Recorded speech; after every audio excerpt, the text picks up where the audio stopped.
I've been trying to work out when exactly I should have stopped, you know? At what point did this stop being a bit of harmless curiosity and turn into something I should have walked away from?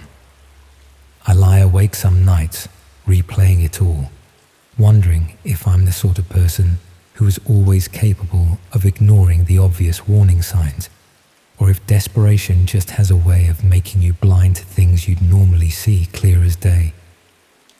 I used to manage property listings for a lettings agency in Sheffield.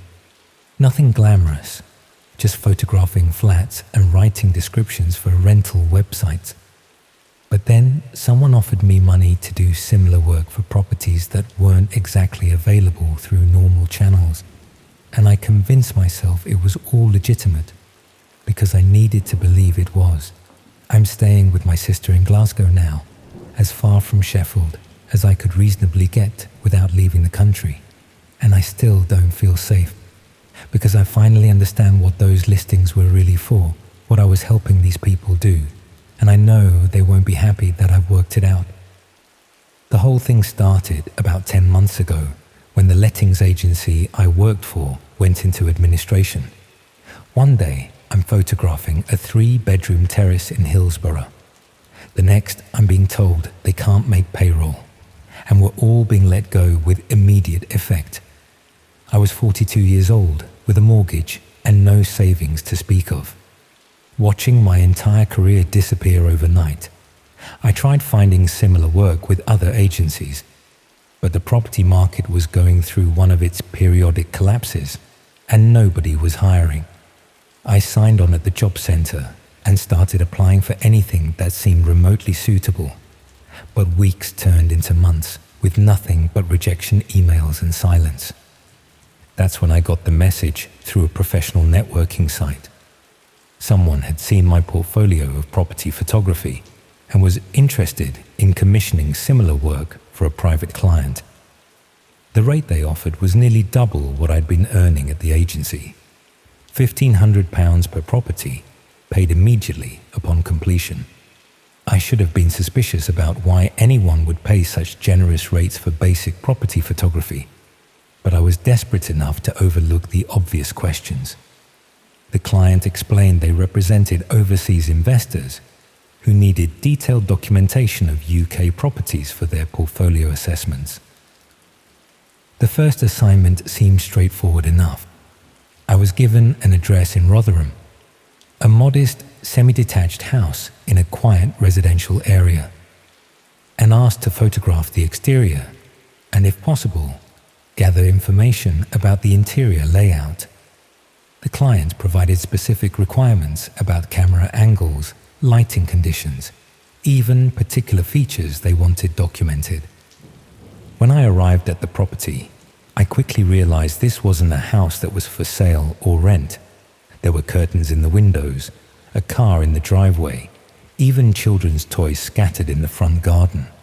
This was someone's home, and I was being paid to photograph it without the occupant's knowledge or consent. I almost walked away then, but the client had paid half the fee upfront, and I'd already spent most of it on overdue bills.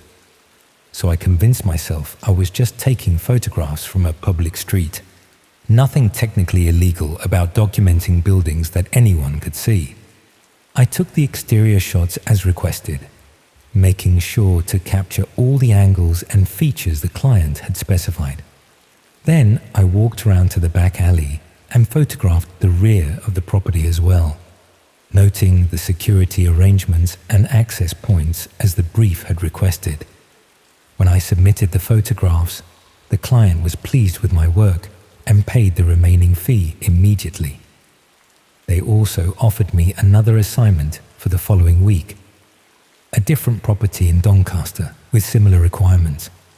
Over the next few months, I photographed dozens of properties across South Yorkshire.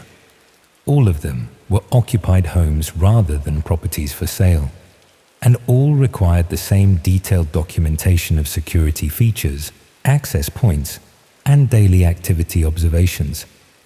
The assignments came with increasingly specific requirements.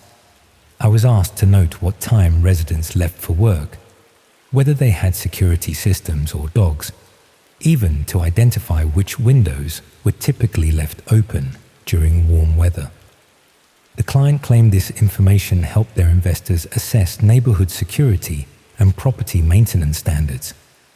But I was starting to understand that I wasn't documenting properties for investment purposes.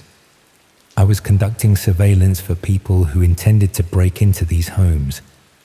The detailed information I was gathering would allow burglars to identify vulnerable properties, plan their approach, and minimize the risk of being caught. I tried to convince myself I was being paranoid, that there were innocent explanations for why overseas investors might need such detailed security assessments.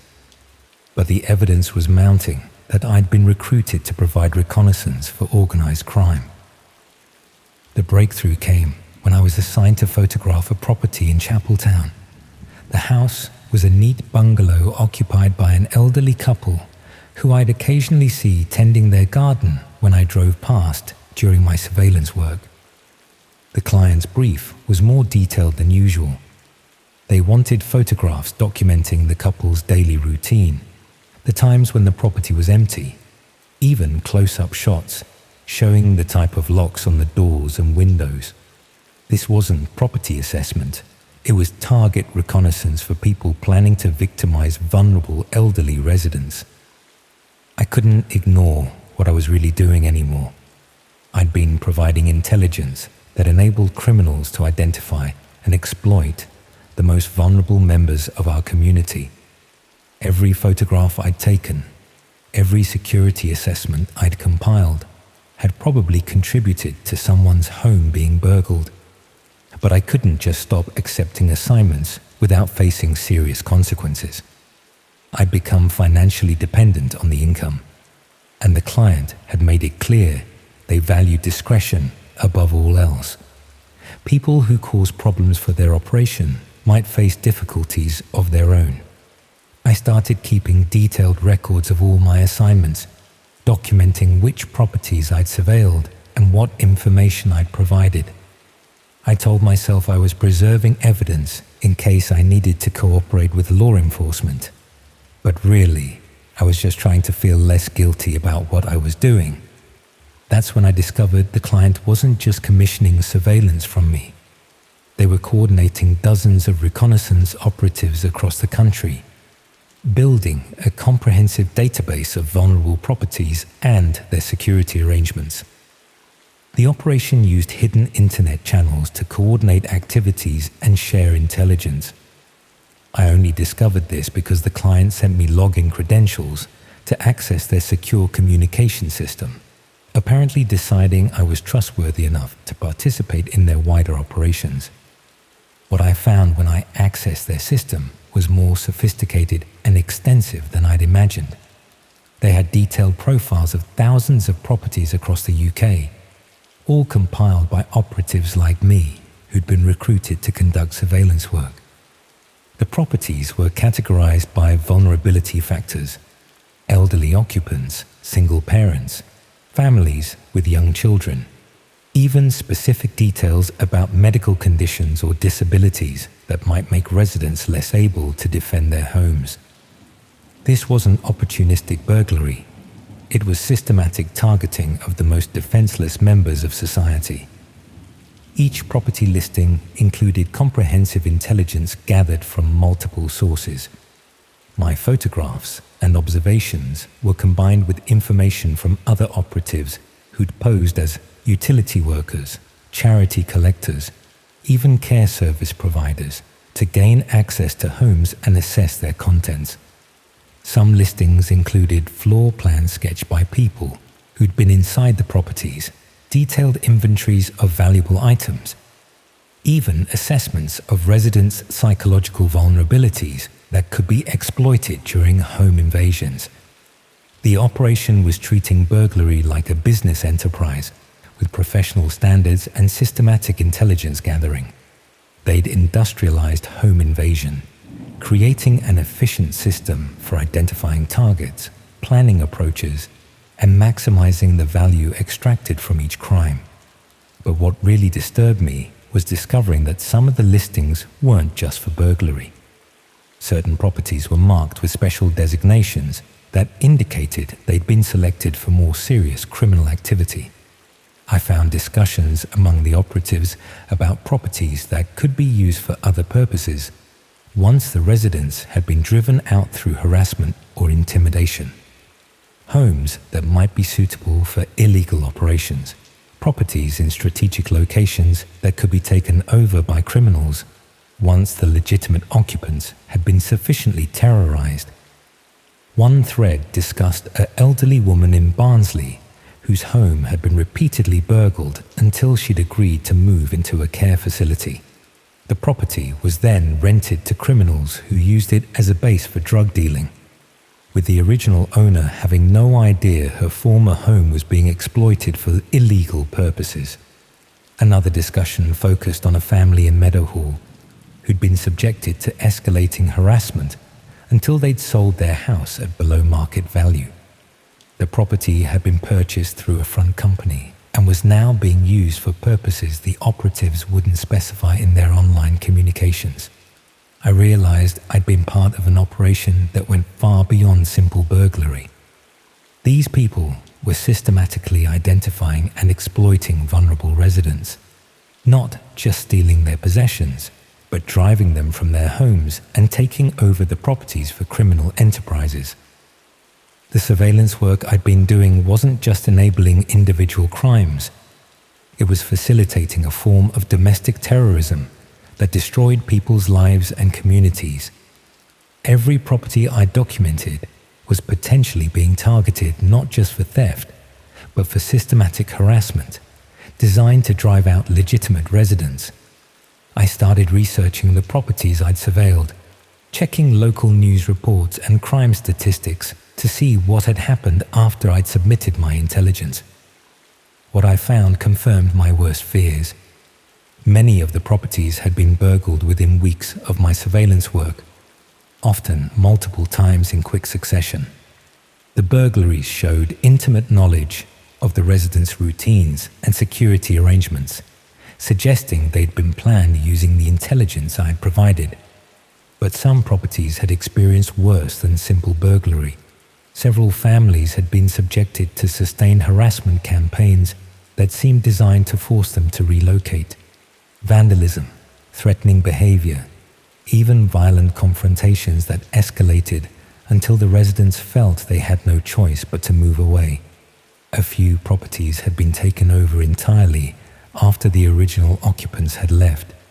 Criminals had moved in and established operations that turned quiet residential streets into centers for drug dealing, prostitution, and other illegal activities. I was looking at a systematic campaign to destabilize working-class communities by driving out vulnerable residents and replacing them with criminal enterprises. My surveillance work had been part of a coordinated effort to hollow out neighborhoods and create spaces where organized crime could operate with minimal interference. The elderly couple in Chapeltown, whose home I'd surveilled, were among the victims. They'd been burgled twice in the space of a month, losing possessions that had sentimental rather than financial value. The second burglary had traumatized them so badly they'd moved in with their daughter, leaving their home empty and vulnerable. I checked the property listing system and saw their house had been marked as vacant and available for criminal use. Someone was planning to take advantage of the empty property, probably using it for illegal operations, while the elderly couple paid the mortgage on a home they were too frightened to return to. That's when I realized I couldn't continue being part of this operation, regardless of the financial or personal consequences. I'd been helping to destroy communities and victimize the most vulnerable people in society, all because I'd been too desperate and too cowardly to walk away when I should have. I tried contacting the police to report what I'd discovered, but explaining the technical aspects of the operation proved more complicated than I'd expected. The officer I spoke to seemed confused by my descriptions of hidden internet channels and coordinated criminal intelligence gathering. They took a statement and promised to investigate, but I could tell they were overwhelmed by the scope of what I was describing. Organized crime operations using sophisticated technology to coordinate activities across multiple regions weren't something local police felt equipped to handle. I was advised to stop accepting surveillance assignments and avoid further contact with the criminal operation. The officer suggested I might be called as a witness if they managed to build a case against the organizers, but warned me not to expect quick results given the complexity of the investigation. That advice would have been more useful if I hadn't already made myself a target by asking too many questions about the operation's broader activities. The criminals I'd been working for had been monitoring my access to their communication systems, and they'd noticed my sudden interest in properties I hadn't personally surveilled. I started receiving messages warning me to mind my own business and focus on my assigned surveillance work. The tone was polite but firm, making it clear that curiosity about the operation's wider activities wasn't appreciated. When I ignored these warnings and continued investigating what happened to the properties I documented, the messages became more explicit. I was told that people who caused problems for the operation had a tendency to experience problems of their own, and it would be unfortunate if I found myself in a similar situation. That's when I noticed I was being watched. Cars following me when I drove to surveillance assignments, people photographing me from across the street, even evidence that someone had been through my flat while I was out working. I found my own details posted on the same hidden communication system I'd been using to access the property listings. My home address, my daily routine, even a floor plan of my flat that someone had obviously sketched after gaining access while I was away. The message was clear. I was now a target myself, subject to the same surveillance and intelligence gathering I'd been conducting against others. They were demonstrating that they could reach me anywhere, that they knew intimate details about my life, and that I was just as vulnerable as the elderly couples and single parents I'd been helping them victimize. The surveillance escalated quickly after that. My flat was broken into while I was at the supermarket, though nothing was stolen. Someone wanted me to know they could access my home whenever they chose, that my locks and security measures meant nothing against people who had professional expertise in circumventing such protections. I started finding evidence of their intrusions everywhere. Personal belongings moved slightly out of position, computer files accessed and deleted, even photographs of me sleeping that had been left on my bedside table as a threat. The psychological impact was worse than any physical harm. I couldn't sleep knowing that strangers were entering my home while I was unconscious and vulnerable. I couldn't relax knowing that I was being watched and documented with the same systematic precision I'd applied to surveillance of others.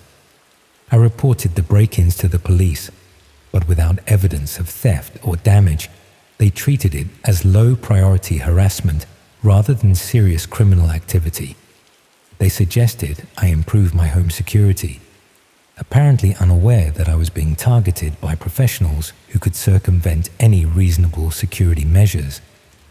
That's when I realized I needed to leave Sheffield entirely. The surveillance operation knew where I lived, where I worked, even where I shopped and socialized. I couldn't escape their attention while remaining in a city where they had extensive resources and intelligence gathering capabilities. I packed essential belongings and drove to Glasgow to stay with my sister, leaving behind most of my possessions and my entire life in Sheffield. I told my sister I needed a change of scene after losing my job, not wanting to burden her with the truth about what I'd been involved with. But even here in Glasgow, several hundred miles from Sheffield, I don't feel entirely safe. The surveillance operation extends across the country, with operatives in every major city conducting reconnaissance work for criminals who treat home invasion as a professional enterprise. I keep checking the hidden communication system I still have access to, monitoring whether my details have been flagged for targeting by operatives in Scotland. So far, I haven't found any specific threats, but I know that could change at any moment. The worst part is knowing that the operation continues without me. Other desperate people are being recruited to conduct surveillance work, probably telling themselves the same lies I did about legitimate property assessment and overseas investors. The properties I documented are still being targeted for burglary and harassment. The elderly couples and vulnerable families I helped identify are still being victimized by criminals who use the intelligence I provided to plan their attacks. I keep thinking about that couple in Chapeltown who are too frightened to return to their own home after being burgled twice in a month. About the family in Meadowhall who sold their house at a loss because the harassment became unbearable. About all the other victims whose lives I helped destroy because I was too desperate for money to ask the obvious questions about what I was really doing. The surveillance operation has probably moved on to recruiting new operatives by now, finding other unemployed property professionals who are desperate enough to accept generous payment for documenting homes without asking why anyone would pay such rates for simple photography work. And somewhere in South Yorkshire, criminals are probably using the intelligence I gathered to plan their next burglary or harassment campaign. Breaking into homes where elderly residents live alone, targeting families with young children, driving vulnerable people from their properties so the homes can be exploited for illegal purposes. I suppose I'm telling you this because I need someone to understand how these operations recruit ordinary people, how they exploit financial desperation to make us complicit in serious crimes, and how they're systematically destroying communities across the country. If you're ever approached with offers that seem too generous for simple work, if someone wants to pay you to photograph properties or gather information about residents, please walk away immediately. Don't make the same mistake I did by convincing yourself it's legitimate, because you need to believe it is. Because once you're involved with these operations, once you understand what they're really doing and who they're targeting, you can't unknow what you've learned. You become a liability they need to manage, a potential threat they need to monitor and control. And if you cause them enough problems, if you try to expose their activities or interfere with their operations, you might find yourself on the receiving end of the same surveillance and harassment you helped inflict on others. I'm living with that fear every day now, wondering if they've decided I'm enough of a threat to warrant more serious attention, wondering if the next property listing I see on their communication system will include my sister's address here in Glasgow. The operation taught me that privacy is an illusion, that home security means nothing against determined professionals, and that anyone can become a target if they threaten the wrong people's criminal enterprises. But most of all, it taught me that financial desperation can make you capable of things you never imagined you'd do, that the desire to pay your bills and keep your home can override your moral judgment until you're complicit in the systematic victimization of innocent people. I can't undo the damage I helped cause, can't restore the sense of security I helped destroy for dozens of families across South Yorkshire. All I can do is hope that someone with more resources and authority will eventually dismantle these operations before they destroy more communities and ruin more lives. And hope that my sister never asks why I jump every time I hear a car door close outside, or why I check the locks 3 times before going to bed, or why I can't seem to settle into normal life here in Glasgow, despite being several hundred miles from the people who turned me into both a criminal and a victim.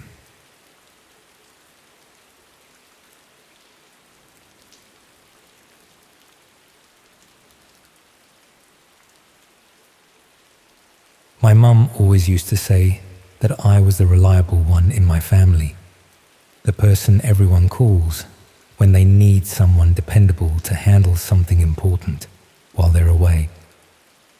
Growing up, I was the kid who reminded my parents about appointments, made sure bills got paid on time, and generally kept track of things that other people forgot about. That reputation followed me to university, where I became the go-to person for friends who needed someone trustworthy to handle responsibilities they couldn't manage themselves. House-sitting while people went home for holidays, collecting packages when flatmates were away, even helping with coursework deadlines when people were struggling to stay organized. I didn't mind being seen as dependable. It actually worked in my favor when I started looking for ways to earn extra money during my second year. While other students were competing for bar work or retail jobs that required specific experience or skills, I could offer something different.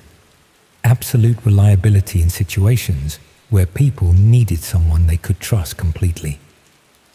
That's how I got into pet sitting. It started small, just looking after a neighbor's cat for a weekend, while they visited family.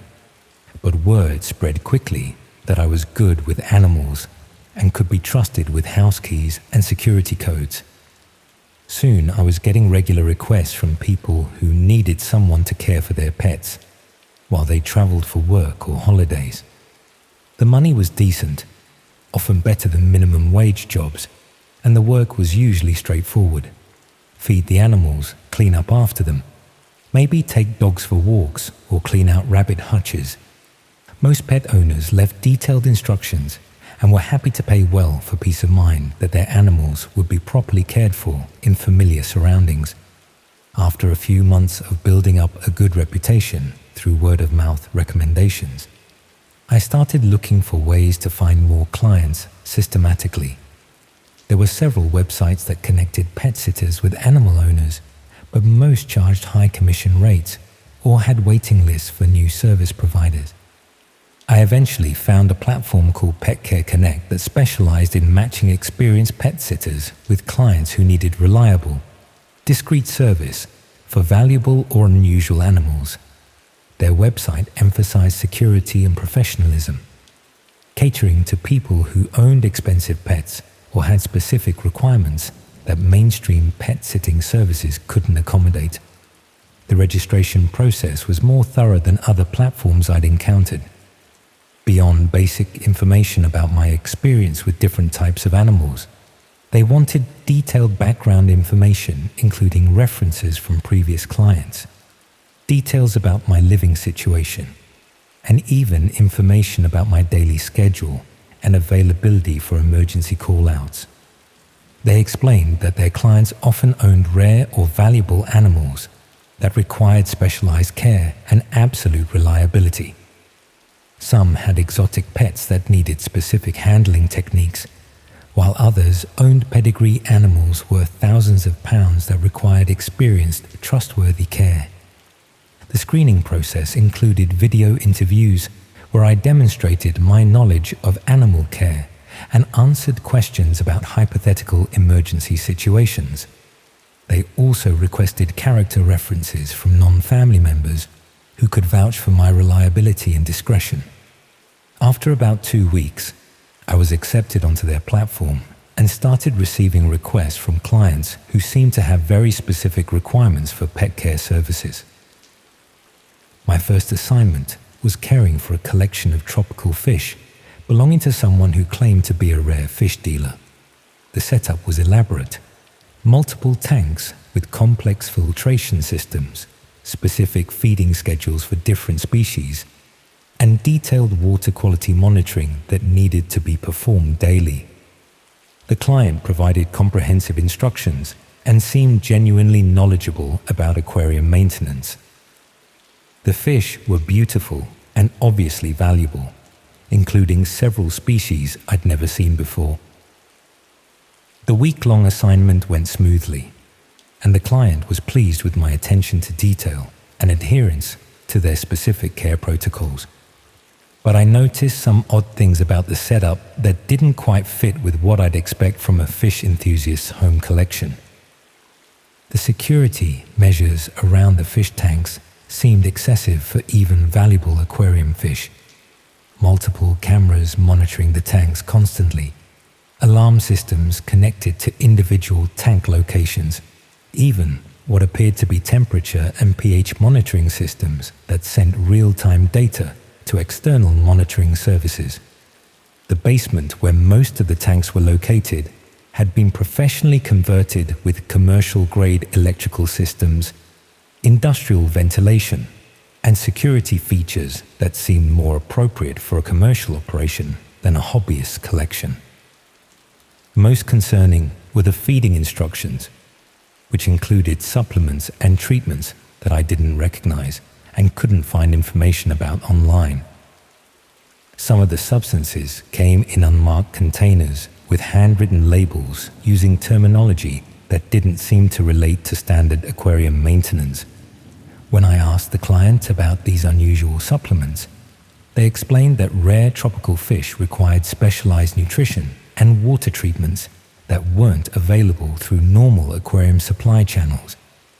They claimed to import specific products from overseas suppliers who catered to serious collectors and commercial breeders. The explanation seemed reasonable for someone dealing with expensive, exotic species. But I started paying more attention to the details of subsequent assignments, looking for patterns that might help me understand what kind of operation PetCare Connect was really supporting. My next client needed someone to care for a large collection of reptiles, including several species that appeared to be restricted or prohibited in the UK. The setup was even more elaborate than the fish operation, with custom-built enclosures, sophisticated climate control systems, and security measures that included motion sensors and cameras throughout the property. The client claimed to be a licensed wildlife researcher, conducting studies on captive breeding programs for conservation purposes. They provided official-looking documentation that appeared to authorize their possession of restricted species, though I wasn't qualified to verify the authenticity of the permits. But the care instructions included procedures that seemed designed more for concealment than animal welfare. Specific protocols for what to do if unauthorized visitors arrived, instructions for quickly moving certain animals to hidden locations, and emergency procedures that involved contacting the client immediately if anyone official showed interest in the property. The client also emphasized the importance of absolute discretion about the location and contents of their collection.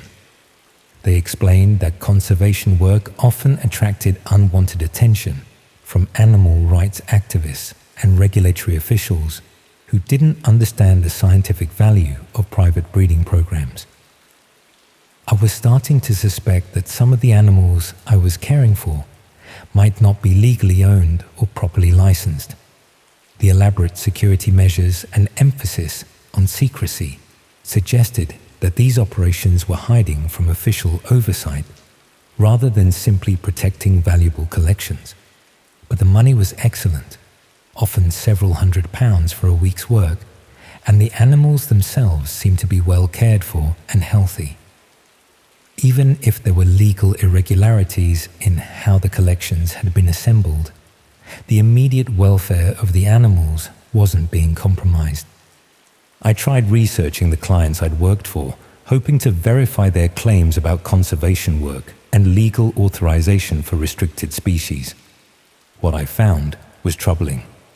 Most had minimal online presence and no verifiable connection to legitimate conservation organizations or research institutions.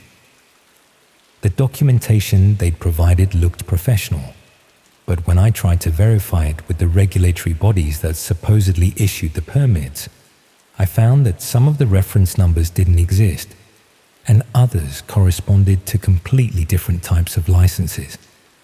I was probably caring for animals that had been illegally imported, bred, or traded in violation of wildlife protection laws.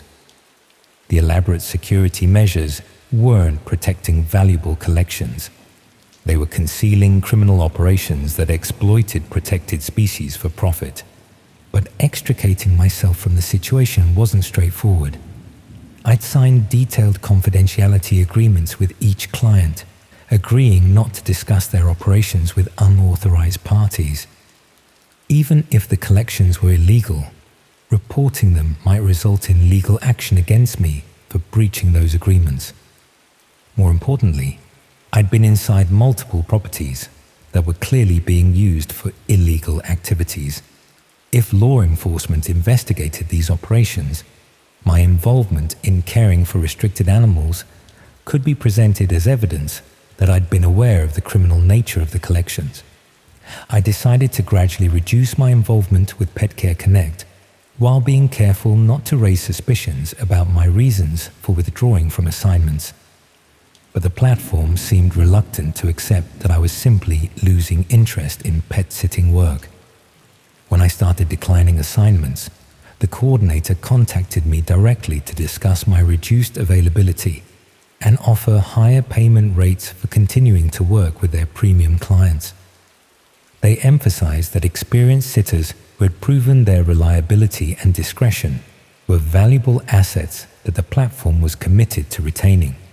They offered exclusive assignments with even higher pay rates and suggested that reducing my involvement would be disappointing to clients who had specifically requested my services.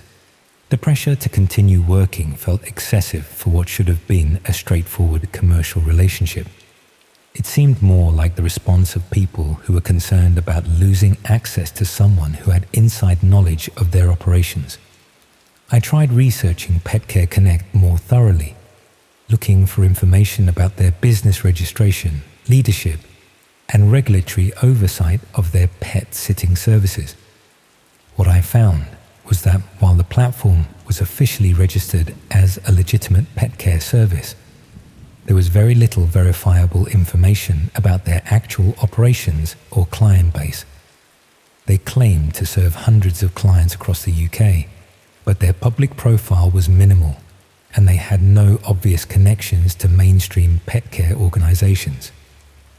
More concerning was evidence that the platform had connections to businesses involved in exotic animal trading and wildlife trafficking. Some of the shell companies connected to Pet Care Connect had been investigated by customs officials and wildlife protection agencies, though no prosecutions had resulted from these investigations. The pattern suggested that Pet Care Connect was being used as a recruitment and coordination system for people willing to provide support services to illegal wildlife operations. They identified reliable, discreet individuals who could be trusted to care for restricted animals without asking awkward questions about legal authorization. I wasn't just providing pet care services, I was supporting organized crime that involved trafficking protected species and violating international wildlife protection laws. But understanding the true nature of what I'd been involved with didn't immediately resolve my situation. The people operating these illegal collections now knew my identity, address, and personal circumstances. They demonstrated their willingness to use legal threats and financial pressure to maintain the silence of people who had knowledge of their operations. If I tried to withdraw completely or report what I discovered, they might decide that I posed a security risk that needed to be managed more directly.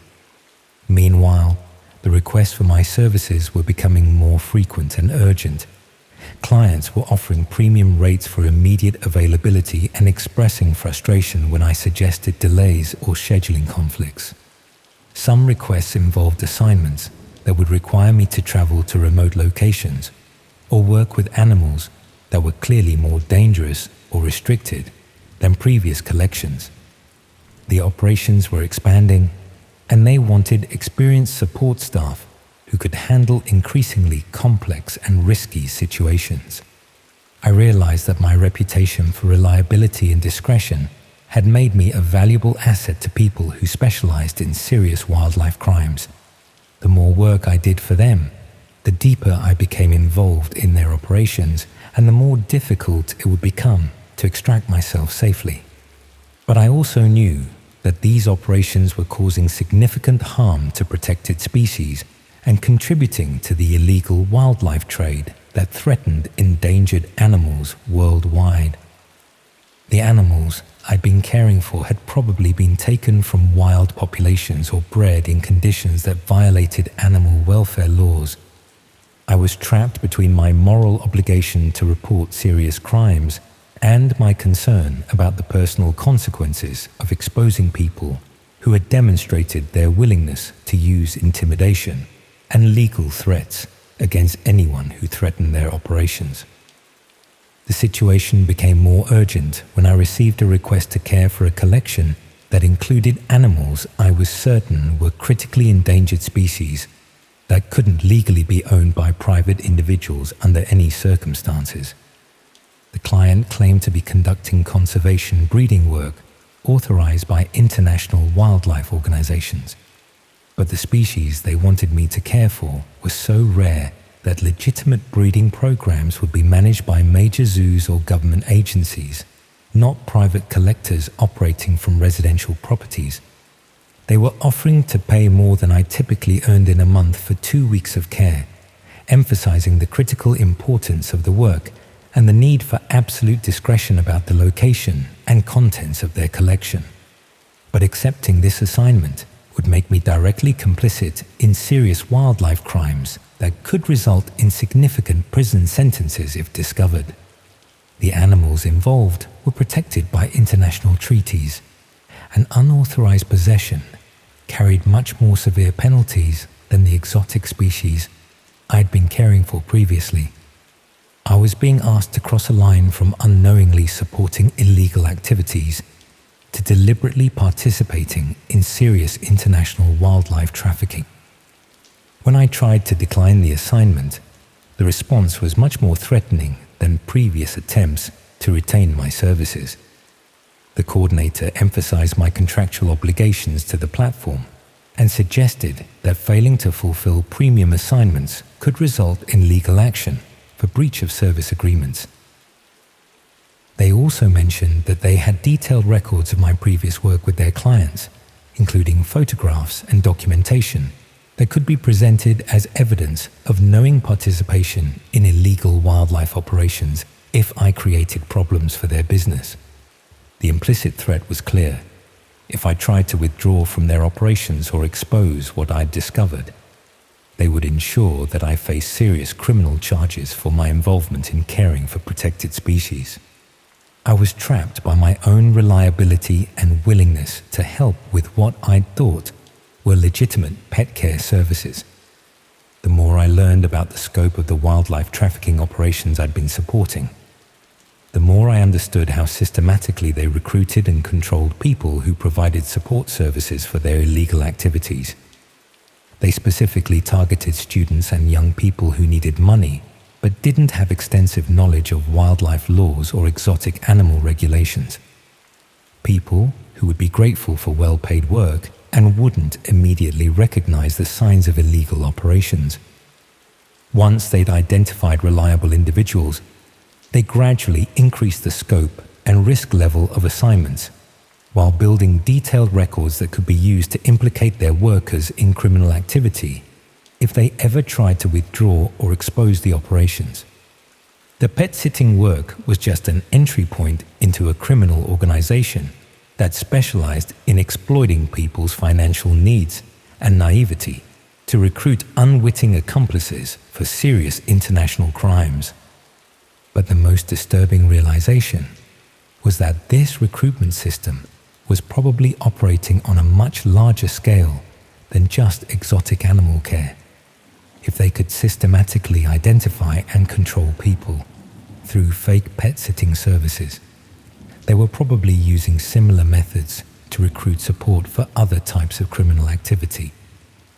Students and young people across the country were probably being drawn into various illegal operations through offers of well-paid part-time work that seemed legitimate, but gradually evolved into direct criminal involvement. The coordinator called that evening to confirm my availability for the endangered species assignment, emphasizing the time-sensitive nature of the work and the serious consequences of disappointing their most important clients. When I tried to explain that I was no longer available for pet-sitting work, they reminded me that I had detailed knowledge of multiple illegal operations and that withdrawing my cooperation would create serious problems for everyone involved. They suggested that it would be much safer for me to continue providing reliable service than to risk the legal and personal consequences of abandoning my responsibilities to their clients.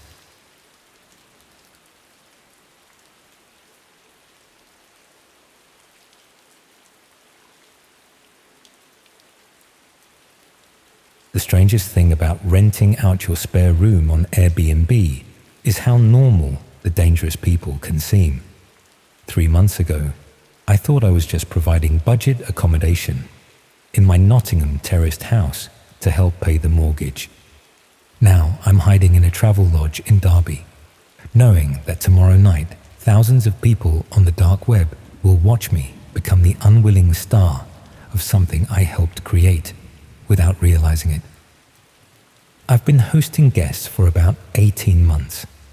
My house is nothing special. 2 bedrooms, small garden, decent location near the city centre. After my partner moved out last year, I needed the extra income to cover the mortgage payments. Airbnb seemed like an obvious solution. Most guests were exactly what you'd expect: tourists, business travellers, people visiting family. The occasional odd one, but nothing concerning. The booking that changed everything came through in early November. A guest named David Chen wanted to stay for 3 weeks, paying in advance. His profile showed several good reviews from previous hosts in other cities. He claimed to be a freelance photographer working on a documentary project about urban architecture in the Midlands.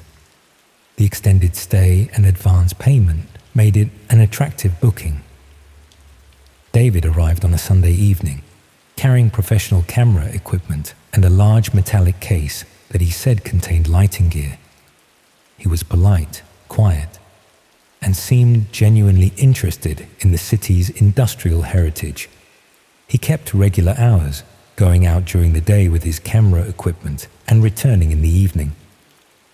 He was the kind of guest hosts dream about: tidy, respectful, no complaints. After his first week, David asked if he could use the basement for storing and organizing his equipment. My house has a cellar that I use for storage and the boiler, accessed through a door in the kitchen. I agreed, mainly because he offered to pay an additional fee for the privilege. The extra money was helpful, and I rarely went down there anyway. Over the following days, I noticed David making multiple trips to the basement, carrying equipment I didn't recognize.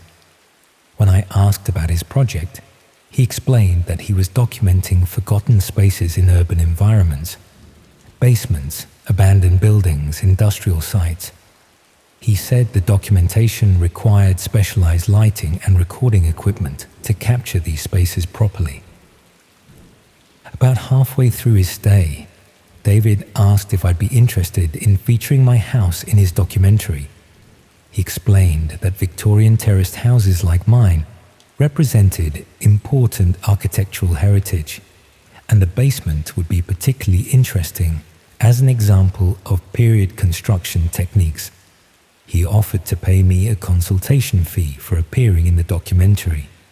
The money was tempting, and the project sounded legitimate. David showed me some of his previous work on his laptop: professional quality photographs and videos of various urban locations. Everything appeared above board. We agreed that he would film a short segment with me discussing the house's history and architectural features. The filming took place in the basement on a Wednesday evening. David had set up impressive lighting equipment that transformed the dingy space into something that looked almost cinematic. Multiple cameras captured different angles as I talked about the house's Victorian features and how the basement reflected period construction methods. David was professional throughout the process, asking thoughtful questions about architectural details and the neighborhood's history. The session lasted about an hour, after which he thanked me and said he'd send me a copy once the documentary was complete. I returned upstairs, feeling pleased with the extra income and curious to see the finished product. Over the next few days, I noticed David working late into the night in the basement. I could hear equipment running, the sound of keyboards, and occasionally what sounded like video editing software. When I mentioned the noise, he apologized and explained that he was under deadline pressure to complete the project. He offered to buy me noise-cancelling headphones as compensation. David's stay ended the following Sunday. He packed his equipment, thanked me for the accommodation, and left excellent feedback on the platform. I thought that would be the end of our interaction. I was wrong. 2 weeks later, I received an email from an address I didn't recognize.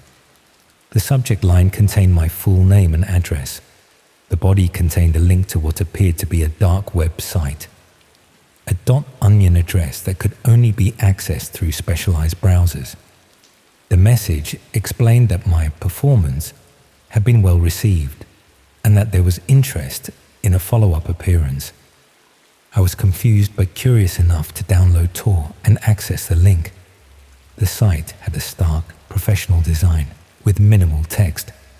It showed what appeared to be a preview of David's documentary, but the content was nothing like what we had filmed. The video showed my basement, but it had been edited to look like a completely different space. The lighting made it appear more confined and institutional.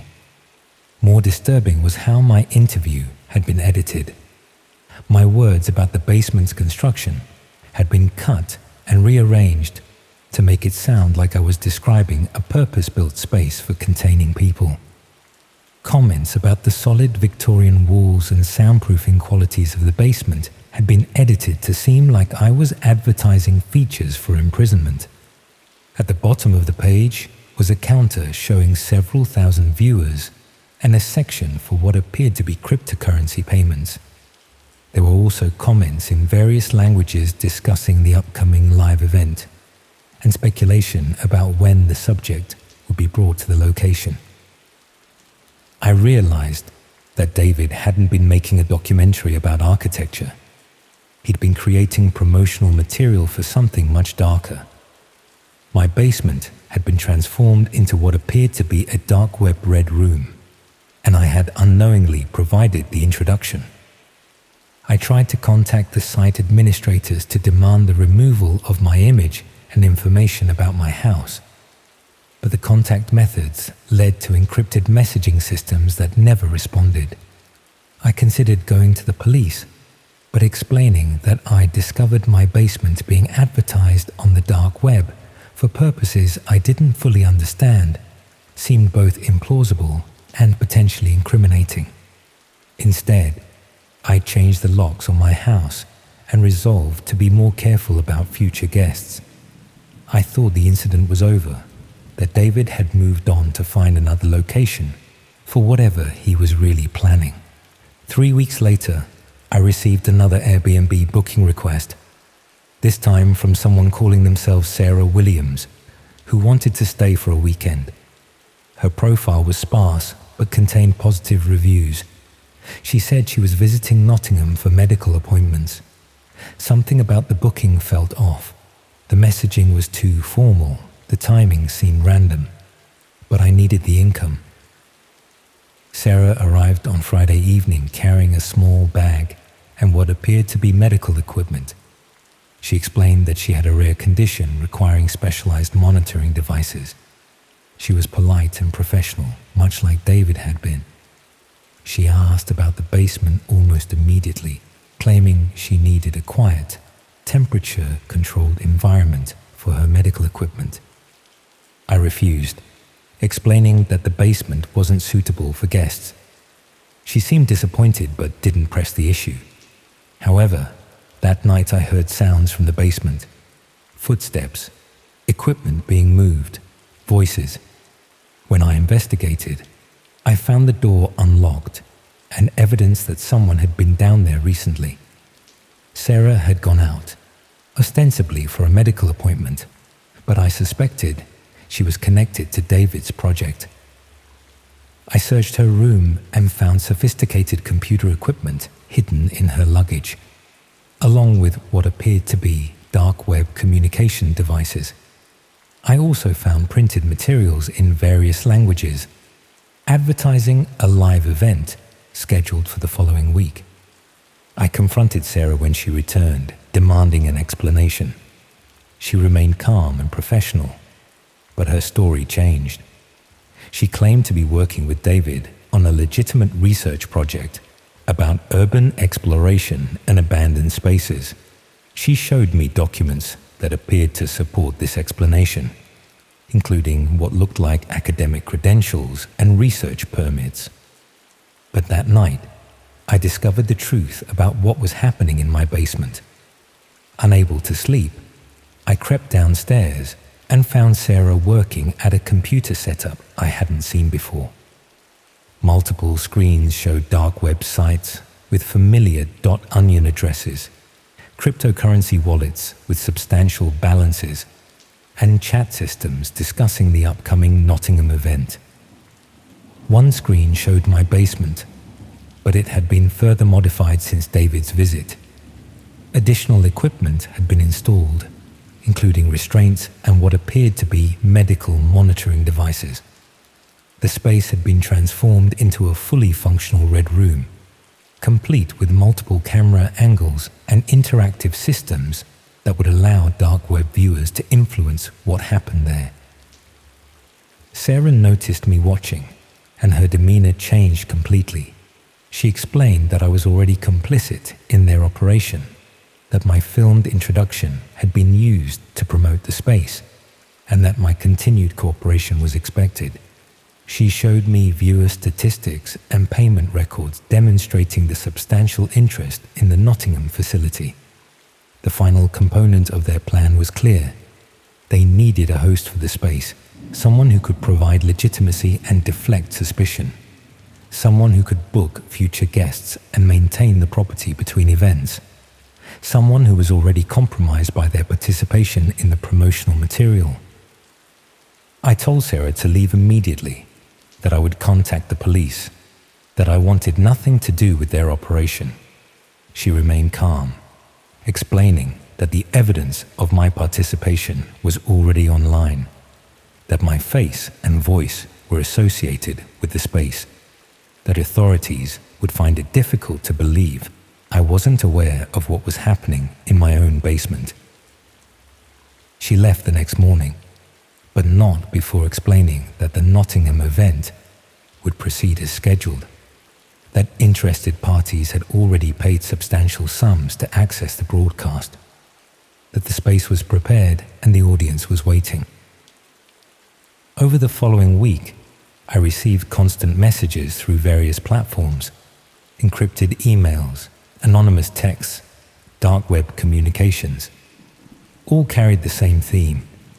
I was expected to facilitate the upcoming event, to provide access to the space, to ensure that operations could proceed without interference. I've been staying in different hotels since then, but the messages keep finding me. They know my location, my schedule, my vulnerabilities. They provided evidence of their surveillance, photographs of me in public, recordings of my phone conversations, details about my daily routines. Yesterday, I received the most explicit message yet, a video showing my basement fully prepared for broadcast with professional lighting and multiple camera angles, a countdown timer showing less than 24 hours remaining, and a reminder that my cooperation was not optional, that I had already been promoted as the host of the facility, that thousands of dark web viewers were expecting the event to proceed. The message included details about how they had tracked my movements, monitored my communications, and prepared contingencies for various scenarios. They had evidence of my filmed introduction, records of payments made to my accounts, and documentation of my voluntary participation in what they could present as willing cooperation with their operation.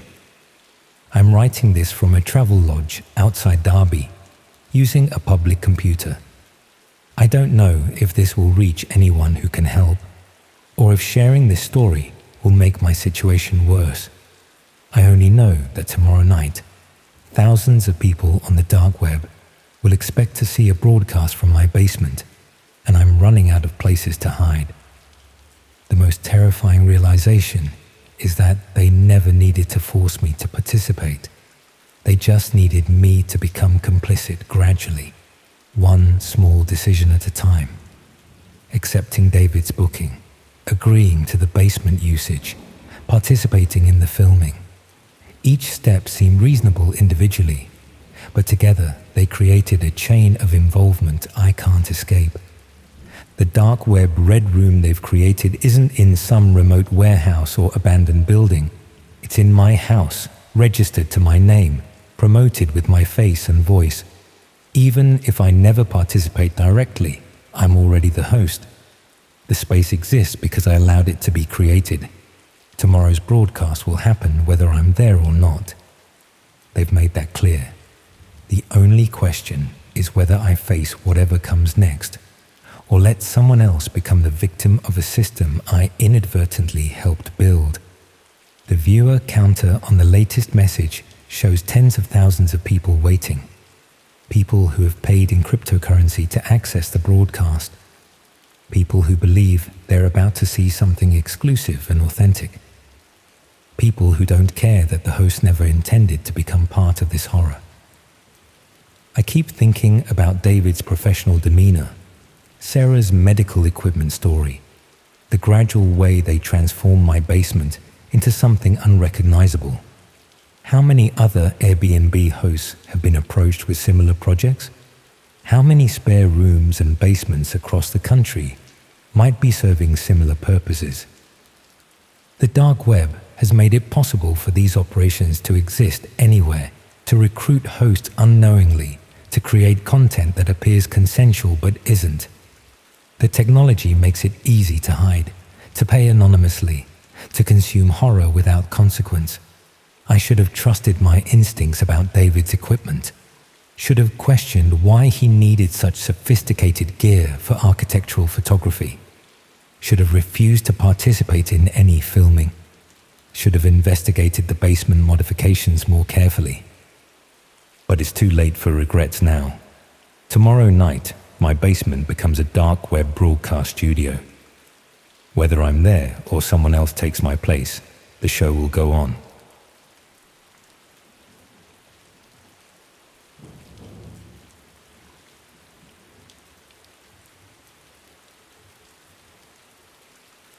I thought I was helping elderly people preserve their family memories by digitizing old photographs. But it turns out someone was using those images to impersonate their deceased relatives online. My gran had dementia in her final years, and one of the most heartbreaking things was watching her struggle to remember faces and stories that had defined her entire life. She'd sit for hours, looking through old photo albums, trying to piece together relationships and events that were slipping away from her. It made me realize how precious those visual memories were, especially for people whose minds were letting them down. After she died during my second year at university, I started volunteering with a local charity called Memory Keepers that helped elderly people organize and preserve their family photographs. Most older people had boxes full of unsorted pictures spanning decades, wedding photos, holidays, children growing up, but they were often too physically frail or mentally confused to organize them properly. The charity's mission was simple: visit elderly people in their homes, help them sort through their photographs, and create digital copies that could be shared with family members or preserved for future generations. It was exactly the sort of meaningful work that felt like honoring my gran's memory, while helping other families avoid losing precious history. The training was straightforward. Basic photography skills, gentle interview techniques for encouraging people to share stories about their pictures, and simple digital archiving methods for organizing scanned images. Most volunteers were retired people who enjoyed hearing life stories and had patience for working with clients who might be confused or forgetful. My coordinator was a woman called Helen, who managed volunteers across Lancashire. She seemed genuinely passionate about preserving family history and had extensive experience working with elderly people who were dealing with various forms of cognitive decline. She explained that our work often provided crucial social interaction for isolated people, while creating lasting records of family history that might otherwise be lost. My first client was a lovely woman called Mrs. Patterson, who lived alone in a bungalow in Chorley. Her children lived abroad and she rarely saw them, but she had decades of family photographs that told the story of a life well lived. Weddings, christenings, school sports days, family holidays, the sort of comprehensive visual record that most families accumulate over generations. The work was exactly what I'd hoped it would be. Mrs. Patterson enjoyed talking about the people and events in her photographs, and I could see how much pleasure it gave her to share these memories with someone who was genuinely interested. We spent several sessions organizing her pictures chronologically and scanning the most important ones into digital files that her children could access online. But I started noticing that Helen was particularly interested in certain types of photographs that didn't seem obviously relevant to family history preservation. She wanted detailed scans of identity documents that appeared in the pictures, passports left open on tables, driving licenses visible in wallet shots, even official letters and certificates that happened to be in the background of family photos. When I asked why these items needed to be preserved, she explained that documentary evidence often provided crucial context for family history research. Helen also requested comprehensive information about the people shown in photographs, including full names, dates of birth, and current addresses when known. She claimed this metadata was essential for creating proper archives that families could use for genealogy research and legal documentation. The level of detail seemed excessive for a charity focused on preserving memories, but Helen emphasized the importance of thorough documentation for families who might need to verify relationships or inheritance claims years later. After working with several clients, I began to suspect that memory keepers was collecting much more information than necessary for their stated mission of family history preservation. The digital files we created included not just family photographs, but comprehensive databases of personal information about elderly people and their relatives, names, addresses, financial circumstances, family relationships, even details about valuable possessions that appeared in photographs of people's homes. When I tried to access the archived files to check my work, I discovered that volunteers weren't given access to the complete database. Our scanned images and documented information were being processed through systems that we couldn't view, ostensibly for security and privacy protection. Helen explained that centralized processing helped ensure consistent quality and prevented accidental disclosure of sensitive family information. But the lack of transparency made it impossible to verify how the collected information was actually being used. I started paying closer attention to the clients I was assigned and the specific types of information Helen requested about their circumstances. Most clients were elderly people living alone with minimal family support, exactly the demographic that would be vulnerable to various forms of exploitation or fraud. The comprehensive personal information being collected would be valuable for anyone planning to target these individuals for financial scams or identity theft. More concerning was Helen's interest in clients' daily routines, security arrangements, and valuable possessions. Information that would be useful for burglars or con artists, but had no obvious relevance to family history preservation. I tried researching memory keepers more thoroughly and found that while the charity was officially registered, there was minimal information about their actual activities or oversight of their operations. For an organization claiming to serve hundreds of elderly clients across the Northwest, their public profile was remarkably limited.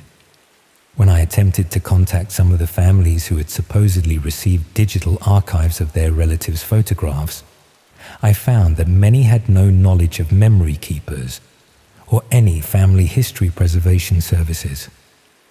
The pattern suggested that the charity was collecting detailed personal information about vulnerable elderly people under false pretenses, possibly for criminal purposes. But the true scope of what was happening became clear when I discovered how the digitized photographs were actually being used.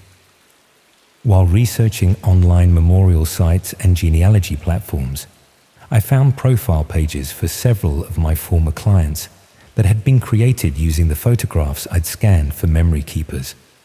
But these profiles weren't memorializing the elderly people I'd worked with. They were impersonating deceased relatives shown in their family photographs. Someone was using images of dead grandparents, spouses, and siblings to create fake social media accounts and dating profiles. The comprehensive personal information collected during memory keepers' visits provided enough background detail to make these impersonations convincing to people who might be emotionally vulnerable to contact from deceased loved ones. The scam was sophisticated and emotionally manipulative. Grieving family members would be contacted by profiles claiming to be their deceased relatives, using authentic family photographs and accurate personal details to establish credibility. Once emotional connections were established, the fake profiles would request money for various fabricated emergencies or financial difficulties. But the impersonation scheme was just one way the collected information was being exploited. The detailed personal data about elderly clients was also being used for more direct criminal purposes. Several of my former clients had experienced burglaries or fraud attempts that seemed to be based on inside knowledge of their circumstances, daily routines, and valuable possessions. Information that could only have been obtained through the comprehensive home visits conducted by memory keepers volunteers. I realized I'd been unknowingly facilitating systematic exploitation of vulnerable elderly people, while thinking I was helping preserve their family memories.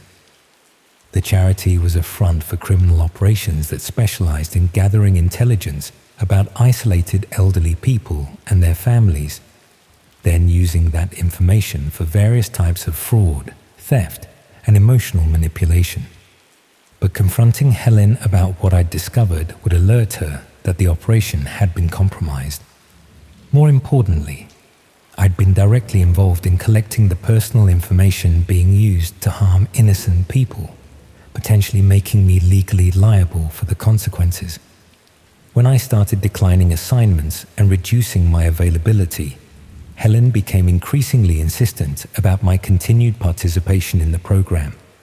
She emphasized the importance of reliable volunteers for serving clients who had specifically requested my services, and offered additional training opportunities that would allow me to take on more complex archival projects. The pressure to continue working felt excessive for a volunteer position with a small charity.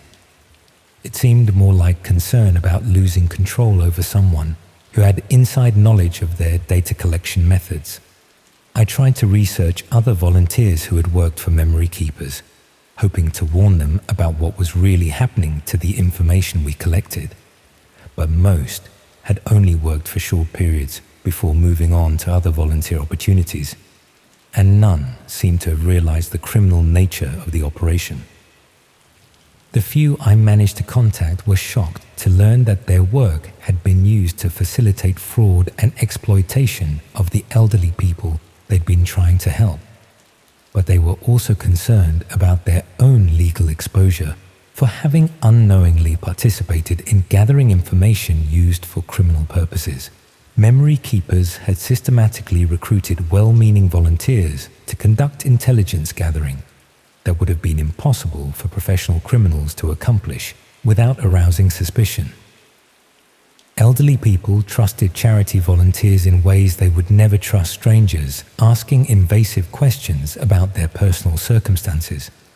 The operation was probably being replicated in communities across the country, with similar fake charities recruiting volunteers to gather detailed information about vulnerable populations under the guise of providing helpful services.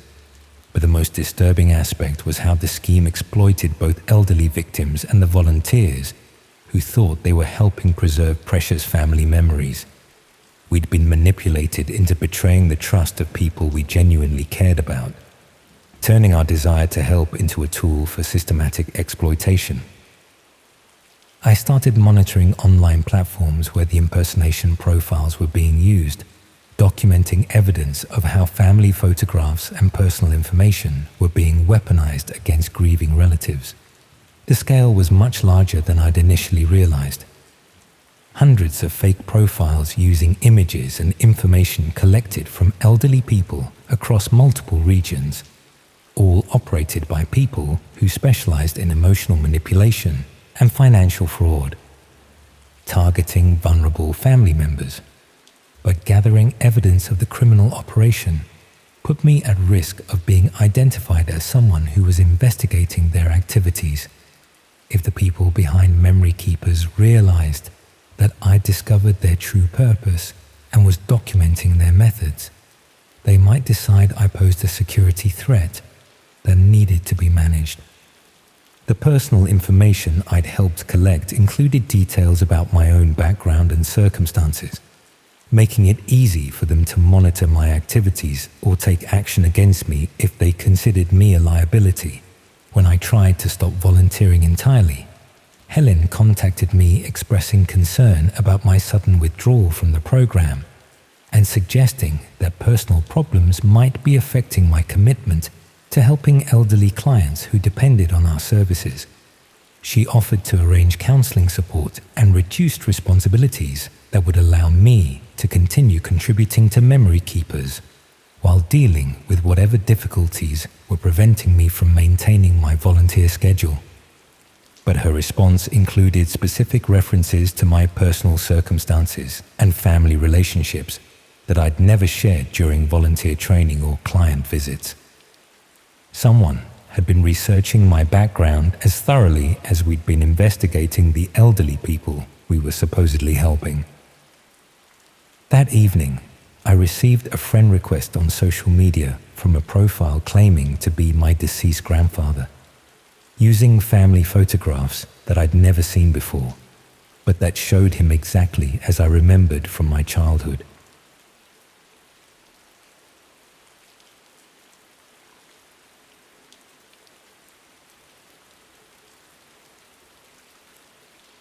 I deleted everything 3 weeks ago, wiped my laptop, threw away my external drives, even got rid of my phone and bought a new one. People think digital footprints are permanent, but you'd be surprised how thoroughly you can erase yourself if you're motivated enough. And I was very, very motivated. The thing is, I know it won't matter. They already have what they need. But doing something, anything, made me feel slightly less powerless, slightly less complicit in what happened. I should probably explain what I mean by that, what I did, what I saw. I'm a freelance photographer, or haven't picked up my camera in months now. I used to do wedding photography mainly, the occasional corporate event, sometimes product shoots for small businesses trying to look more professional than they actually were. It paid the bills, barely, and I was good at it. Had that ability to make people look natural even when they were deeply uncomfortable, which is apparently a valuable skill when you're photographing someone's awkward second cousin at a wedding reception in Nottingham. The work dried up during the lockdowns, obviously. Weddings postponed indefinitely. Businesses closing. Nobody wanting a photographer within 2 meters of them. I burned through my savings in about 4 months, then started living on credit cards, then started getting very creative about what constituted an essential expense. By the time things started opening up again, I was in debt up to my eyeballs and absolutely desperate for work. But the photography industry had changed. Everyone with a decent phone camera suddenly thought they were professionals. Prices had collapsed. The jobs I used to get offered for 400 or 500 quid were now going for 100, sometimes less. I was applying for everything, undercutting my own rates, and still barely getting responses.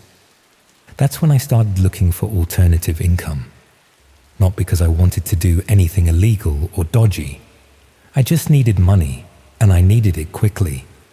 I'd heard about people selling stock photography online, licensing images to websites and publications. It seemed simple enough.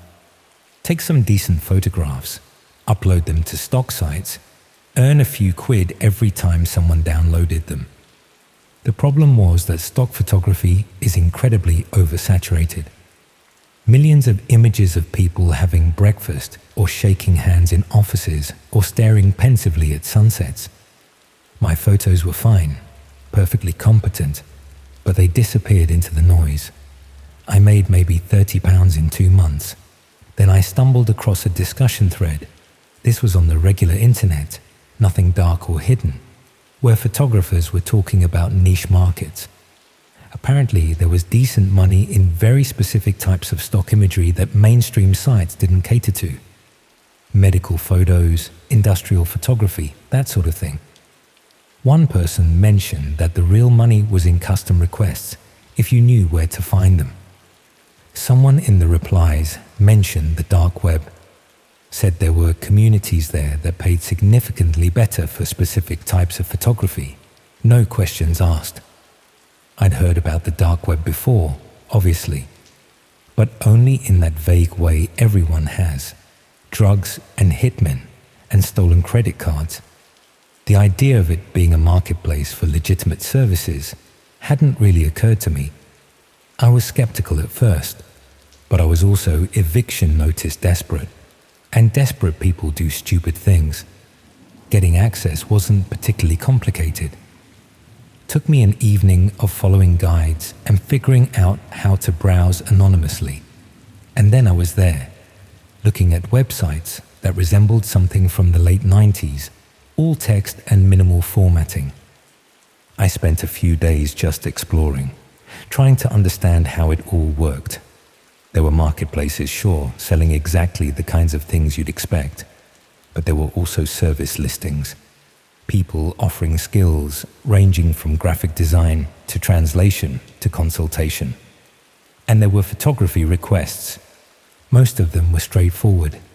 Someone wanted photos of a specific building in Birmingham from multiple angles, probably for something architectural or planning related.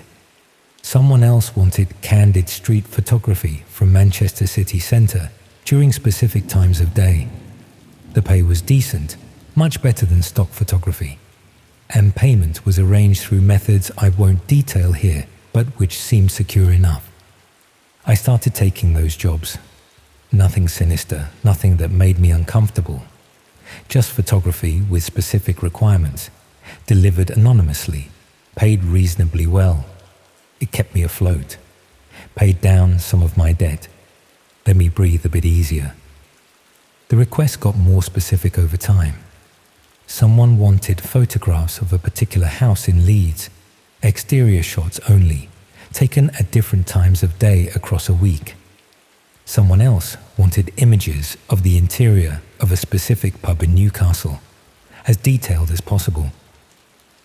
I told myself these were probably for property assessments or business valuations, things that needed to be done anonymously for whatever reason.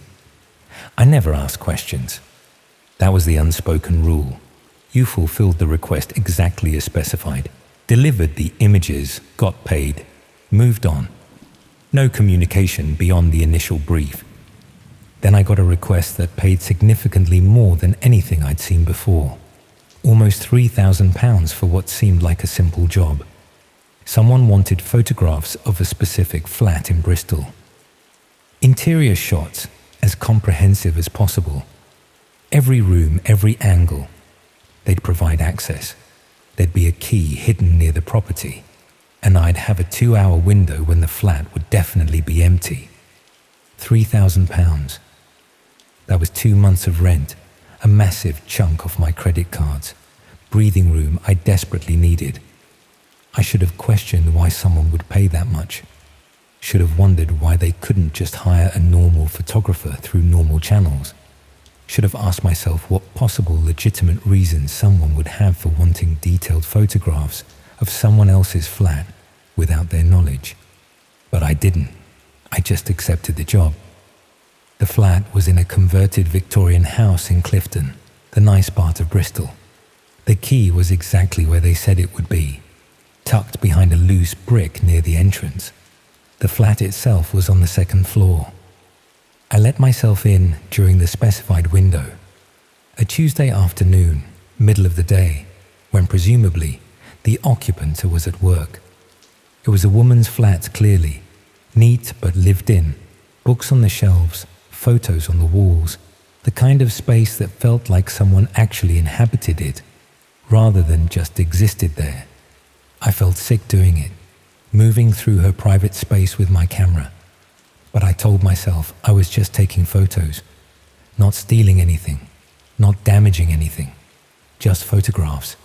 I shot everything as requested, the living room from multiple angles, the kitchen, including inside the cupboards and fridge as specified, the bathroom, the bedroom, which felt like the worst violation somehow, photographing someone's unmade bed and the clothes draped over a chair and the books on their nightstand. There were photos of her throughout the flat, with friends, with family, on holiday. She looked happy in them, normal, completely unaware that a stranger would soon be standing in her bedroom, documenting every detail of her private life. I finished the job, locked up, replaced the key, uploaded the photographs through the secure method they'd specified. The payment came through within hours. I tried not to think about it, tried to tell myself it was probably for insurance purposes or some kind of property dispute, but I knew that was rubbish. Nobody pays £3,000 for insurance photos. Nobody needs that level of detail, that invasion of privacy, for any legitimate purpose. I knew what those photos were probably for. Either someone planning to rob her, or someone obsessed with her, or something worse I didn't want to imagine. And I'd helped them.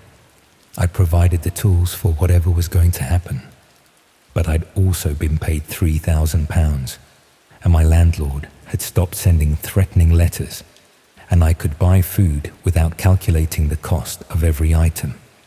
So I took the money and tried to forget about it. A week later, I got another request. Same type of job, different location. A house in Southampton this time. £4,000. Again, access would be provided. Specific time window. Comprehensive interior photography required. I told myself I wouldn't do it. Told myself the Bristol job had been a one-off moment of desperation, and I was better than this. But £4,000. Christ, I did the job. And then I did another one. And another. Over about 3 months, I photographed the interiors of maybe a dozen properties across England. Houses, flats, even a few businesses. Always the same pattern. Generous payment provided access, specific window of time, detailed photography required. The money was extraordinary. I cleared my debts completely, built up savings, could have stopped doing it at any time. But I didn't stop. That's the thing I'm most ashamed of. It wasn't desperation anymore. It was just greed. Easy money for a few hours of work. I'd gotten good at not thinking about what the photos might be used for, at compartmentalizing the ethics of it. Then came the request that changed everything. It was for a flat in Reading. The pay was higher than usual, almost £6,000. The brief was similar to previous jobs. Comprehensive interior photography during a specified time window. But this one included an additional file. A photograph of the occupant, presumably so I'd know whose flat I was documenting. I shouldn't have opened that file. Should have just declined the job right there. But I clicked it. The photograph showed a young woman, mid-20s probably, dark hair, sitting in what looked like a cafe. She was looking at her phone, unaware she was being photographed. There was something about the image that made my skin crawl. The angle suggested it had been taken from across the street, through a window. This wasn't a social media photo or a casual snapshot. This was surveillance. Below the image was a single line of text, usual requirements plus any personal items of interest. Personal items of interest. What the hell did that mean? Diaries, computers, underwear. I stared at that request for hours. This wasn't about property valuation or insurance. This was about a woman who was being watched, being targeted, by someone who was now asking me to help them get closer to her, to provide an intimate map of her private life. I should have refused, should have deleted everything and never gone back to that site. But £6,000, I hate myself for what I did next. I hate that I can't even claim it was desperation or stupidity. It was just pure, calculating greed. I accepted the job. The flat was in a modern building near the town centre. Nice area, secure entrance, the kind of place where you'd feel safe. The key was hidden as usual, the time window specified. 2 hours during a Thursday afternoon. I let myself in and immediately knew something was different. The flat felt lived in a way the others hadn't.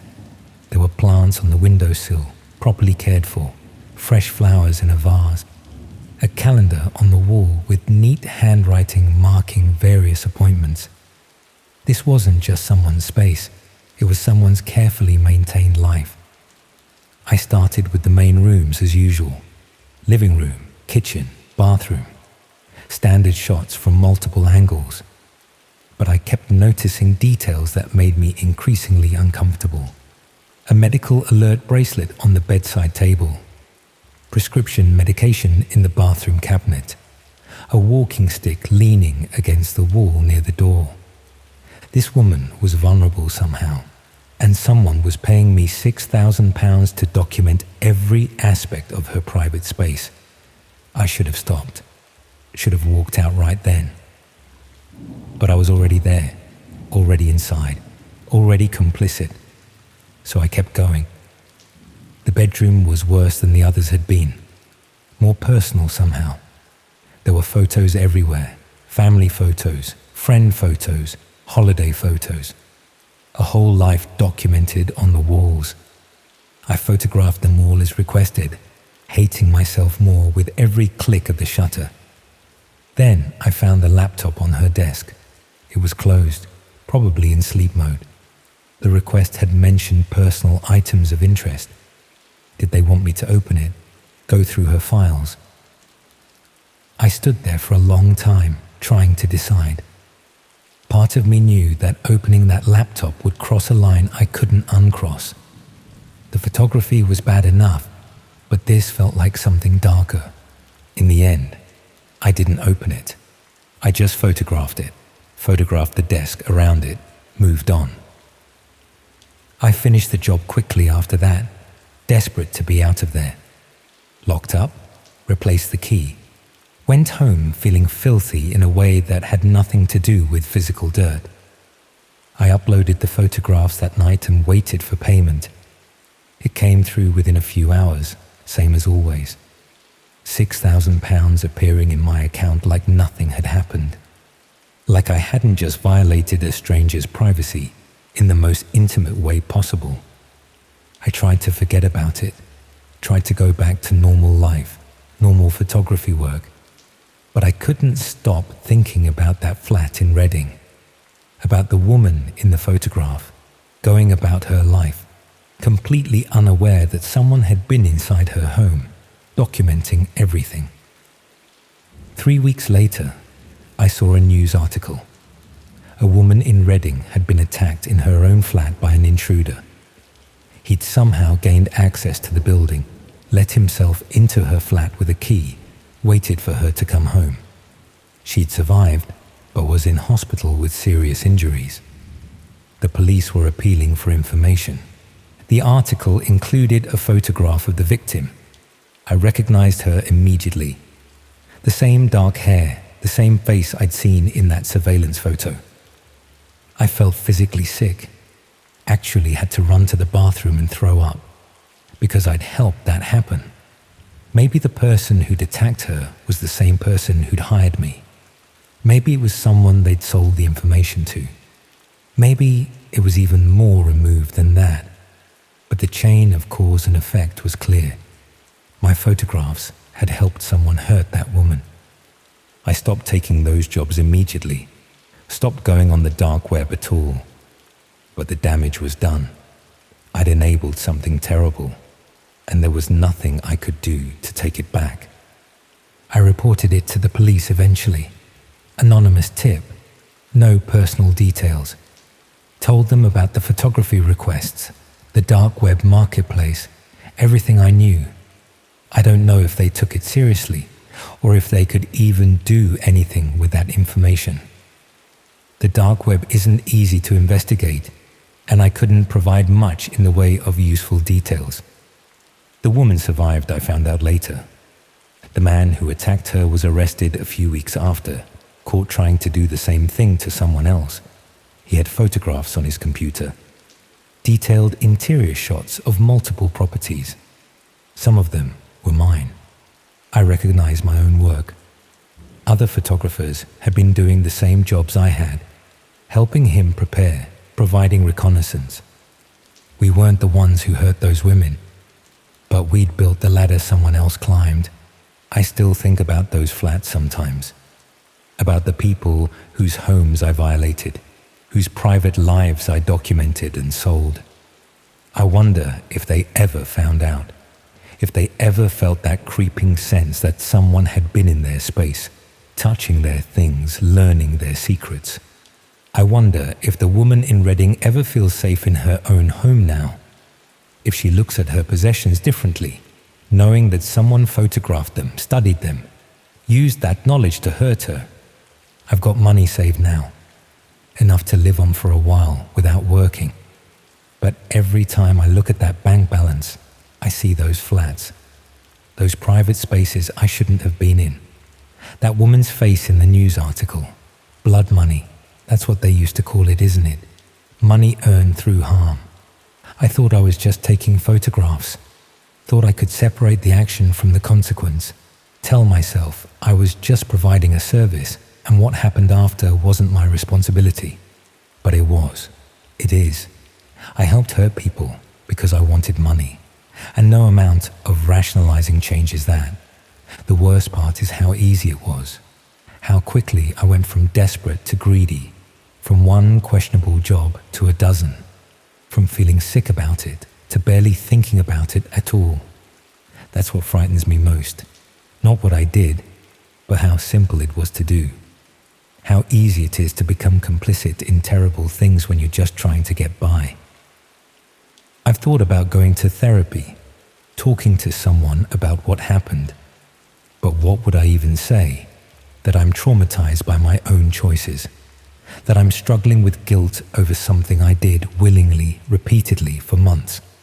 I don't deserve sympathy. The woman in Reading does. The other people whose homes I violated do. I just deserve to live with what I've done. So I deleted everything, like I said at the start. Wiped it all clean. But you can't wipe your memory. Can't delete the knowledge of what you're capable of when circumstances push you in the wrong direction. I see that woman's face sometimes when I close my eyes. The one from the surveillance photo, sitting in that cafe, looking at her phone, completely unaware that her life was about to be invaded. Completely unaware that somewhere out there was a photographer desperate enough and greedy enough to help make that invasion possible. That photographer was me. I did that, and I'll carry that knowledge for the rest of my life.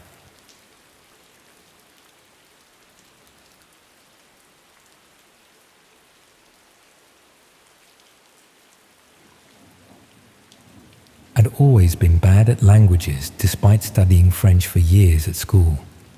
By the time I got to university, I could read fairly well and understood most of what I heard, but speaking was still a nightmare. That horrible combination of knowing exactly what you want to say, but being too self-conscious about pronunciation and grammar to actually get the words out. My course required a year abroad, which meant I needed to be conversational in French by the following September or risk failing my degree entirely.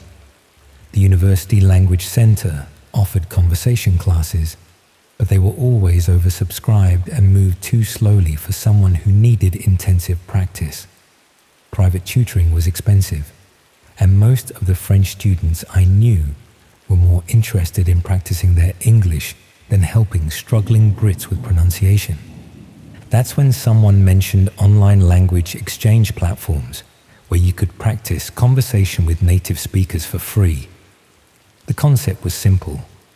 You'd spend half your session helping someone practice English, and they'd spend the other half helping you with French. Mutual benefit without the cost of formal tutoring. I found several platforms that offered this kind of language exchange, most of them operating through standard video calling software with simple matching systems based on your language learning goals and availability. The more established sites had thousands of users and sophisticated systems for matching people with compatible learning objectives. But the platform I eventually chose specialized in what they called intensive language immersion for students who needed rapid improvement. They claimed to use advanced matching algorithms that paired learners with native speakers who had specific expertise in helping people overcome particular language barriers. The registration process was more detailed than I'd expected for a language learning platform. Beyond the basic information about my French ability and learning goals, they wanted comprehensive details about my background, daily routine, and personal circumstances. They explained that this information helped them match people with compatible schedules and similar life experiences. The level of personal detail they requested was extensive. Where I lived, what I studied, my family background, even information about my social activities and hobbies. When I questioned why this was necessary for language learning, they explained that successful conversation practice required understanding cultural context and shared experiences that could serve as discussion topics. Within a few days, I was matched with a French speaker called Marie, who claimed to be a university student in Lyon, looking to improve her English conversation skills. Her profile indicated she was studying similar subjects to me and had comparable language learning challenges, suggesting we'd be well suited for mutual practice sessions. Our first conversation went reasonably well. Marie was patient with my pronunciation mistakes and provided helpful corrections without being condescending. She seemed genuinely interested in practicing English and asked thoughtful questions about British university life and cultural differences between our countries. But I noticed that Marie was particularly interested in details about my personal life that seemed tangential to language practice. She wanted to know about my daily schedule, where I lived, what my accommodation was like, and how I spent my free time. When I redirected the conversation to more general topics, she seemed disappointed and struggled to maintain interest in the discussion. Over the next few sessions, this pattern became more pronounced. Marie would ask increasingly specific questions about my routine, my living situation, and my personal relationships. She wanted to know when I was typically alone, whether I lived with other students, and how often my family visited or called. When I tried to focus on structured language exercises or discussion of academic topics, Marie seemed distracted and would quickly steer the conversation back to personal questions about my circumstances and daily activities. I started to suspect that Marie wasn't genuinely interested in language exchange at all. Her English was actually quite fluent, much better than she'd initially suggested, and her questions seemed designed to gather information rather than practice conversation skills. More concerning was that Marie seemed to know details about my life that I hadn't shared during our conversations. She made references to places I'd visited, people I'd mentioned in passing, and even changes to my schedule that I was certain I hadn't discussed with her. When I asked how she knew these details, Marie claimed she had good memory for the personal information people shared during conversations. But I started keeping notes of what I'd actually told her, and it became clear that she was demonstrating knowledge that could only have come from systematic monitoring of my activities. I decided to research the language exchange platform more thoroughly, looking for information about their matching process and data protection policies. What I found raised serious concerns about the legitimacy of their operation. The platform claimed to be based in Switzerland and registered as an educational service provider, but the business registration details were minimal and didn't include verifiable contact information.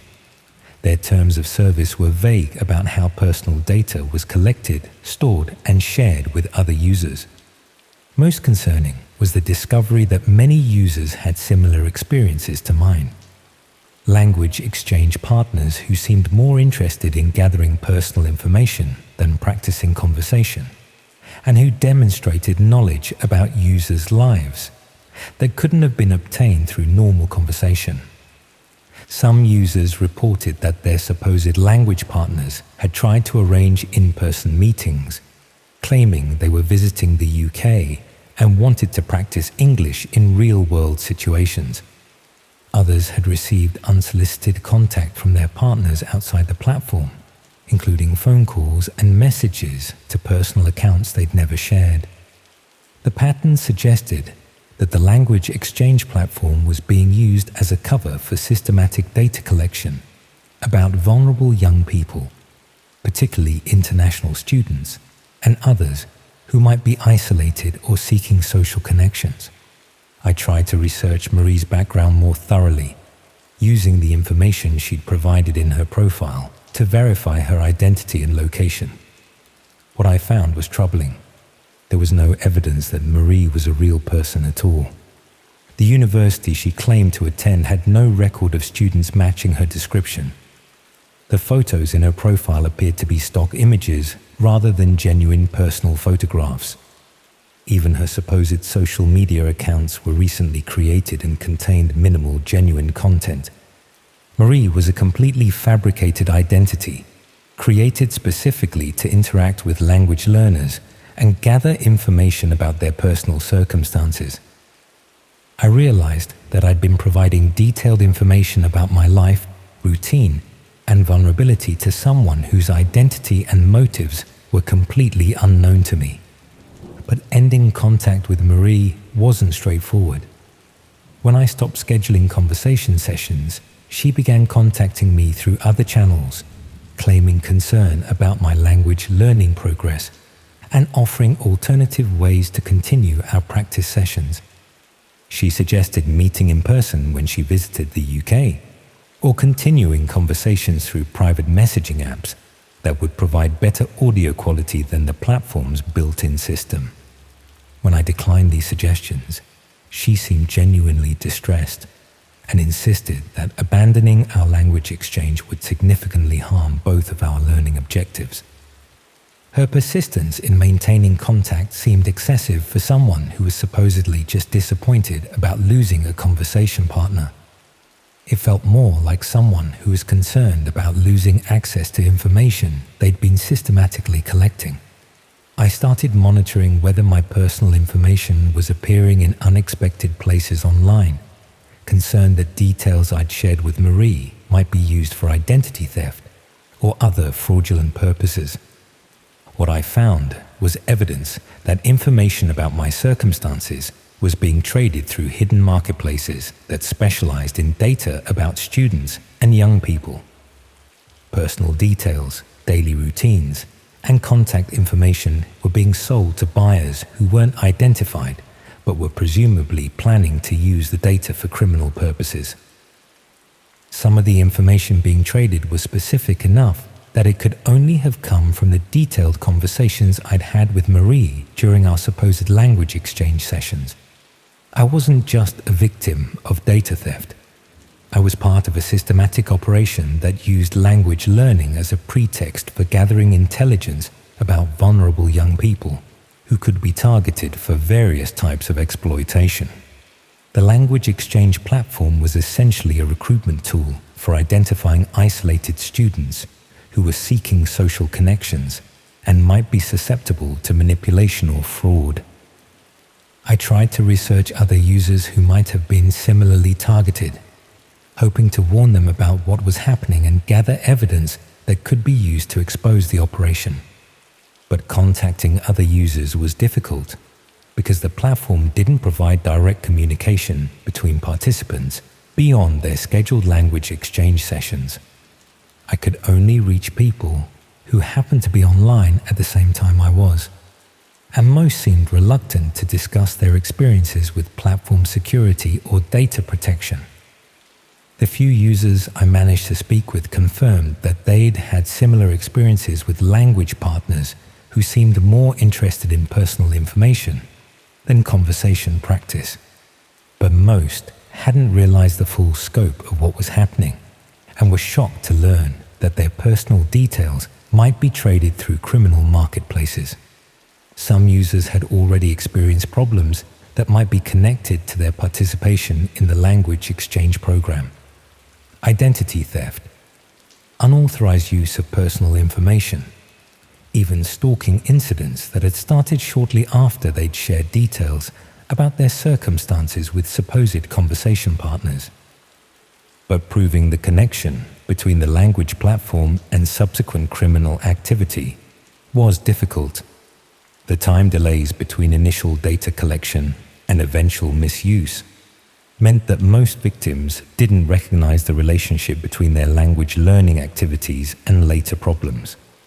I decided to document everything I could about the platform's operations and the information gathering techniques used by fake language partners like Marie. This investigation revealed that the operation was much more sophisticated than I'd initially realized. The platform hosted hundreds of fake profiles representing language learners from various countries, all designed to appeal to different types of users and extract different kinds of personal information.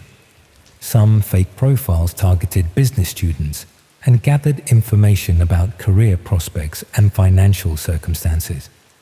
Others focused on international students and collected details about visa status, family connections, and social isolation that might make them vulnerable to exploitation. The most disturbing profiles seemed designed to target people dealing with mental health problems, relationship difficulties, or other personal challenges that might make them especially susceptible to manipulation and control.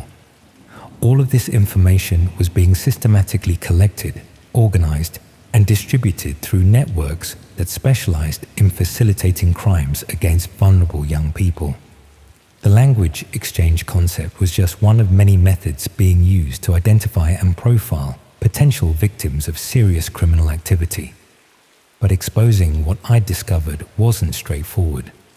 Reporting the platform to law enforcement would require admitting that I'd voluntarily shared personal information with strangers online, potentially making me appear naive or careless, rather than victimized. More importantly, taking action against the platform might alert the criminals operating it that their methods had been discovered, causing them to modify their techniques or target new populations before their existing victims could be protected. I was also concerned about my own safety. If the people behind the platform realized that I'd identified their criminal purpose and was gathering evidence against them, they might decide that I posed a security risk that needed to be eliminated. The personal information I'd shared with Marie would make it easy for them to monitor my activities and take action against me if they decided I was a threat to their operations. Meanwhile, Marie continued trying to maintain contact sending increasingly concerned messages about my absence from scheduled conversation sessions. She claimed to be worried about my well-being and offered various types of support that seemed designed to re-establish regular communication. Her messages demonstrated detailed knowledge of my university schedule, social activities, and personal relationships that she couldn't have obtained through our previous conversations. Someone was clearly conducting comprehensive surveillance of my daily life. Most disturbing were messages that included information about my family members and friends, suggesting that the data collection operation had expanded beyond just targeting me to include people in my social network. Marie claimed that she'd learned this information through mutual connections in the language learning community, but the level of detail suggested systematic research into my personal relationships and background. I realized that everyone connected to me might be at risk of being targeted by criminals who specialized in exploiting personal information for financial fraud, identity theft, or worse. The language exchange platform had provided them with everything they needed to systematically compromise the security and privacy of everyone in my social circle. I tried to warn friends and family members about the potential risks, but explaining the situation without sounding paranoid or delusional was challenging. Most people found it difficult to believe that language learning websites could be covers for serious criminal operations. Some friends suggested that I was overreacting to what was probably just aggressive marketing by language learning companies, trying to retain customers. Others thought I might be misinterpreting cultural differences in communication styles between French and British language learners. But the evidence of systematic data collection and distribution was too comprehensive to dismiss as misunderstanding or coincidence. I started monitoring hidden marketplaces more systematically, documenting how personal information was being traded, and looking for evidence of the criminal activities that this data was being used to facilitate. What I found was a comprehensive criminal economy built around exploiting personal information obtained from vulnerable young people through various deceptive schemes. Language learning platforms were just one method among many being used to gather intelligence about potential victims. Similar operations used fake dating profiles, fraudulent employment opportunities, bogus charity work, and various other pretexts to establish relationships with isolated or vulnerable individuals. All of these schemes shared the same basic methodology: identify people who were seeking social connections or opportunities, establish trust through seemingly legitimate interactions, then systematically extract personal information that could be used for criminal purposes. The scale of the operation suggested that thousands of young people were being targeted simultaneously through multiple platforms and schemes, creating a vast database of personal information that could be used to facilitate identity theft, fraud, stalking, and more serious crimes. But most victims never realized they were being targeted because the initial contact seemed legitimate, and the eventual misuse of their information was delayed and difficult to trace back to the original data collection. The language exchange platform was still operating when I last checked, continuing to match unsuspecting language learners with fake conversation partners who were systematically gathering information about their personal lives and circumstances. Marie was probably still conducting conversation sessions with new victims, collecting details about their routines, relationships, and vulnerabilities that would eventually be used to facilitate crimes against them. And somewhere in hidden marketplaces, detailed profiles of hundreds of students and young people were being bought and sold by criminals who specialized in turning personal information into opportunities for exploitation and harm. The conversation practice I thought would help me improve my French had instead made me part of a criminal network that systematically targeted vulnerable people for some of the most serious crimes imaginable. But the most terrifying part was knowing that I'd voluntarily provided most of the information that put me at risk, thinking I was just having friendly conversations with someone who shared my interest in language learning. The people operating these schemes understood exactly how to exploit normal human desires for social connection and self-improvement, turning our most positive impulses into vulnerabilities that could be systematically exploited for criminal gain. And they were probably developing new methods and platforms all the time, finding increasingly sophisticated ways to identify and target people who were seeking help, friendship, or opportunities for personal growth. The next time someone offers to help you learn something new or make social connections online, you might want to ask yourself what they're really hoping to learn about you.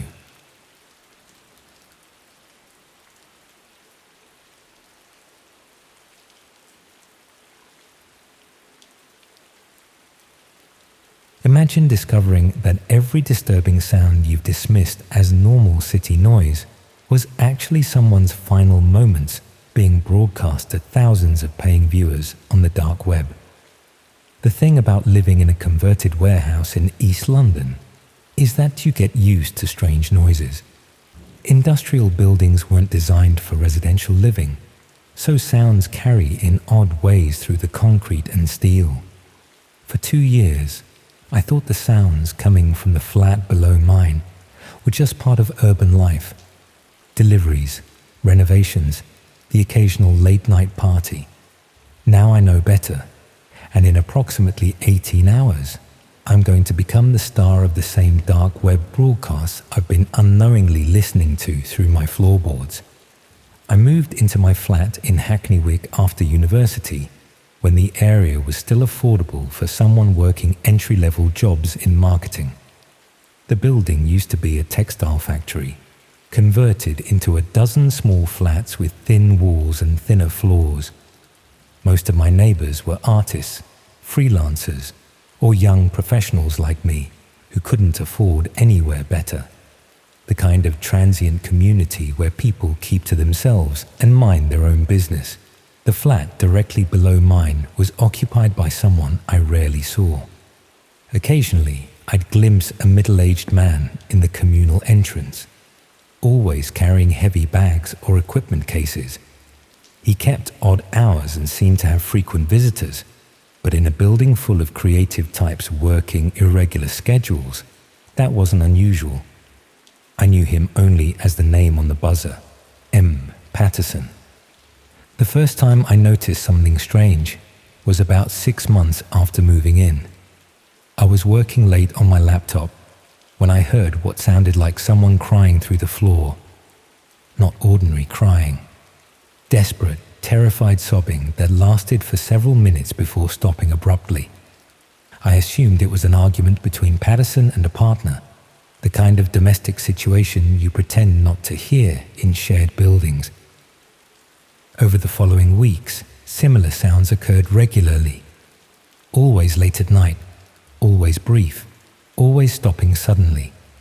Sometimes crying, sometimes what sounded like pleading or distressed conversation. The sounds were muffled by the concrete floor, but clear enough to be disturbing. I considered complaining to the building management, but wasn't sure how to explain what I was hearing without sounding like I was spying on my neighbor. The noises gradually became more frequent and more varied. Heavy objects being moved around, electronic equipment humming constantly, what sounded like construction work happening at strange hours. Patterson seemed to have an unusual number of visitors, always arriving and leaving at night, always carrying equipment or large bags. One evening, I was coming home from work when I encountered Patterson in the stairwell. He was directing 2 other men who were carrying what appeared to be professional camera equipment up to his flat. When he saw me, he explained that he was a freelance videographer working on corporate training materials that required controlled lighting conditions. The explanation seemed reasonable, and it accounted for the equipment noises I'd been hearing. But the sounds that followed weren't consistent with normal video production. Instead of the steady hum of lights and cameras, I heard intermittent activity that suggested something more irregular was happening.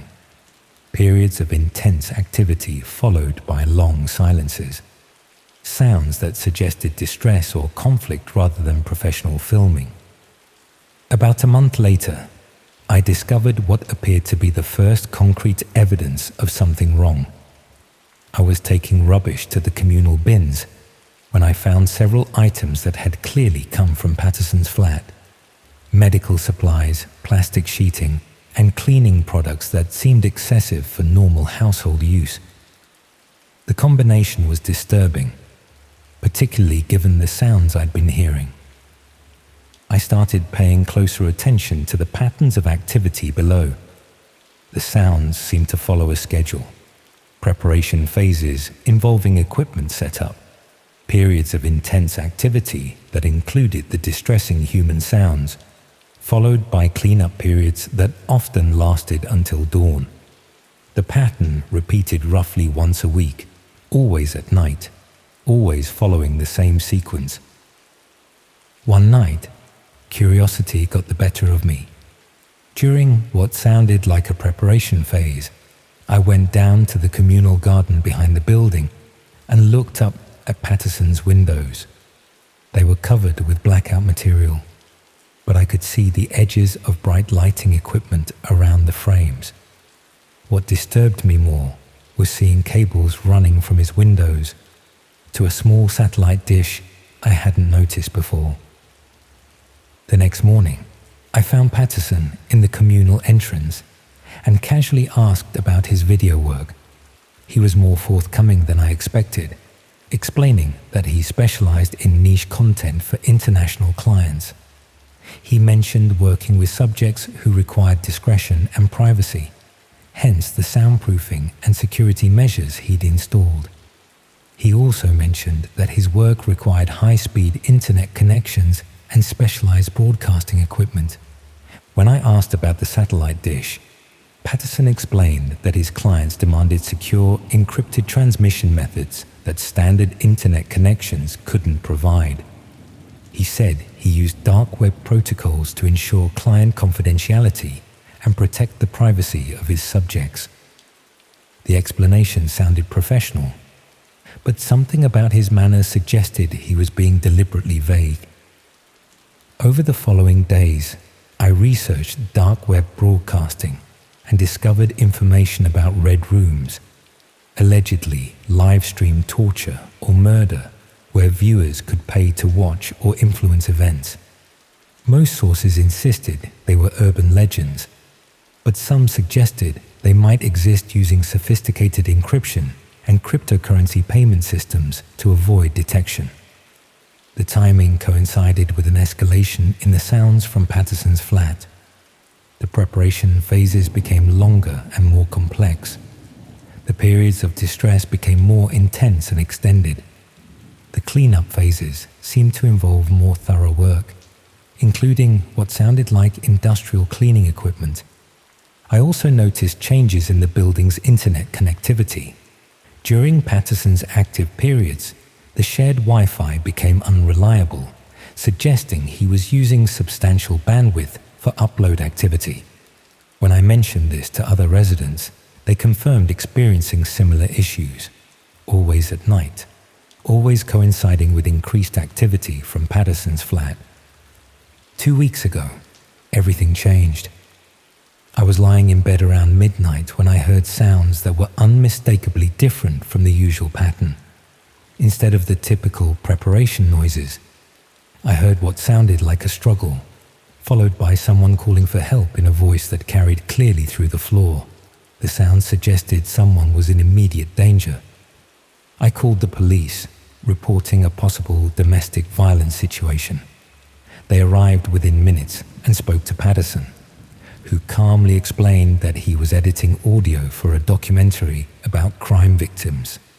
He showed them his professional equipment and credentials and played samples of the audio he claimed to be working with. The officers seemed satisfied and left without further investigation. But Patterson knew I had called them. The next morning, I found a note pushed under my door thanking me for my concern about the previous night's work. He explained that his documentary work sometimes involved distressing content that could be misinterpreted by neighbors. He assured me that everything was legitimate and suggested that we should discuss his work schedule to avoid future misunderstandings. When I met with Patterson that evening, he was surprisingly open about his activities. He explained that he produced specialized content for clients who paid premium rates for authentic, unscripted material. He said his work involved creating realistic scenarios that appeared genuine to viewers who were willing to pay substantial amounts for convincing performances. Patterson showed me some of his equipment, professional cameras, sophisticated lighting systems, and computer servers that he said were necessary for secure broadcasting to international clients. He explained that his subjects were paid performers who specialized in creating convincing distress reactions for discerning audiences who could distinguish between authentic and simulated content. The explanation addressed many of my concerns, but something still felt wrong. The sounds I heard didn't seem like performances. They carried an authenticity that suggested genuine fear and pain. When I mentioned this, Patterson explained that the most successful performers were those who could create truly convincing reactions, and that his clients paid premium rates specifically for content that seemed completely real. He also explained the dark web broadcasting setup, showing me how encrypted protocols and cryptocurrency payments allowed him to serve clients worldwide while maintaining their anonymity and his own security. He said this level of discretion was necessary because his content pushed boundaries that mainstream platforms wouldn't accept. Patterson concluded our conversation by mentioning that he was always looking for new performers who could create authentic reactions. He said the work paid extremely well for people who could handle intense scenarios convincingly. He suggested that if I was ever interested in supplementing my marketing income, he could arrange an audition. I declined, but Patterson's offer stayed with me. The marketing work wasn't paying enough to cover rising London rents, and the money he mentioned was substantial. Over the following days, I found myself considering his proposition, particularly when I heard what sounded like another successful session from his flat. Last week, I finally agreed to meet with Patterson about potential work. He explained that his current project involved creating content for a very specific audience that paid extraordinary amounts for authentic-seeming material. He said new performers typically started with minor roles to build comfort and confidence before progressing to more intensive scenarios. Patterson showed me the contracts his performers signed, which included substantial payment terms, confidentiality clauses, and detailed consent agreements. Everything appeared professional and legitimate. He explained that the intense reactions I'd been hearing were the result of method acting techniques that helped performers create convincing distress responses. He offered me what he called a trial role, a simple scenario that would pay enough to cover several months of rent. The work would involve a few hours of filming, following a script designed to create authentic-seeming reactions for his discerning clientele. He assured me that everything was performance, that safety protocols were in place, and that I could withdraw at any time if I became uncomfortable. I agreed to the trial, scheduled for tomorrow night. Patterson explained that the session would be broadcast to his regular audience, who had been informed about the new performer and were particularly interested in authentic reactions from first-time participants. He said the audience engagement was part of what made his content valuable. Viewers felt they were witnessing genuine experiences rather than obvious performances. But yesterday, I made a discovery that changed everything. While Patterson was out, I managed to access the building's Wi-Fi router and examine the network traffic from his flat. The data streams were massive, far larger than normal video files. and were being transmitted to multiple dark web addresses simultaneously. More disturbing was what I found when I managed to access one of these addresses through a Tor browser. Instead of the professional performance content Patterson had described, I found myself looking at what was clearly a Red Room operation. Live streams of genuine torture and murder, with chat functions allowing viewers to request specific actions through cryptocurrency payments.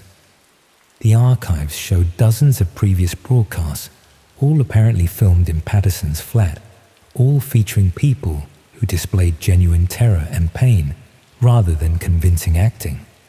These weren't performances, they were real victims, and I had been listening to their final moments through my floorboards for months. I realized that Patterson's offer wasn't for acting work. Tomorrow night's trial role was scheduled to be my final performance, broadcast live to thousands of dark web viewers who were expecting to watch someone die in the flat below mine. I've been hiding in a hotel since making this discovery, but Patterson keeps finding ways to contact me. Messages on social media, emails to accounts he shouldn't know about, even notes left at my workplace, all reminding me about tomorrow's commitment and explaining that his audience has been told to expect a new performer with authentic reactions. This morning, I found a package at my hotel room containing a tablet computer. When I turned it on, it showed a live feed of my empty flat, apparently filmed from Patterson's unit below.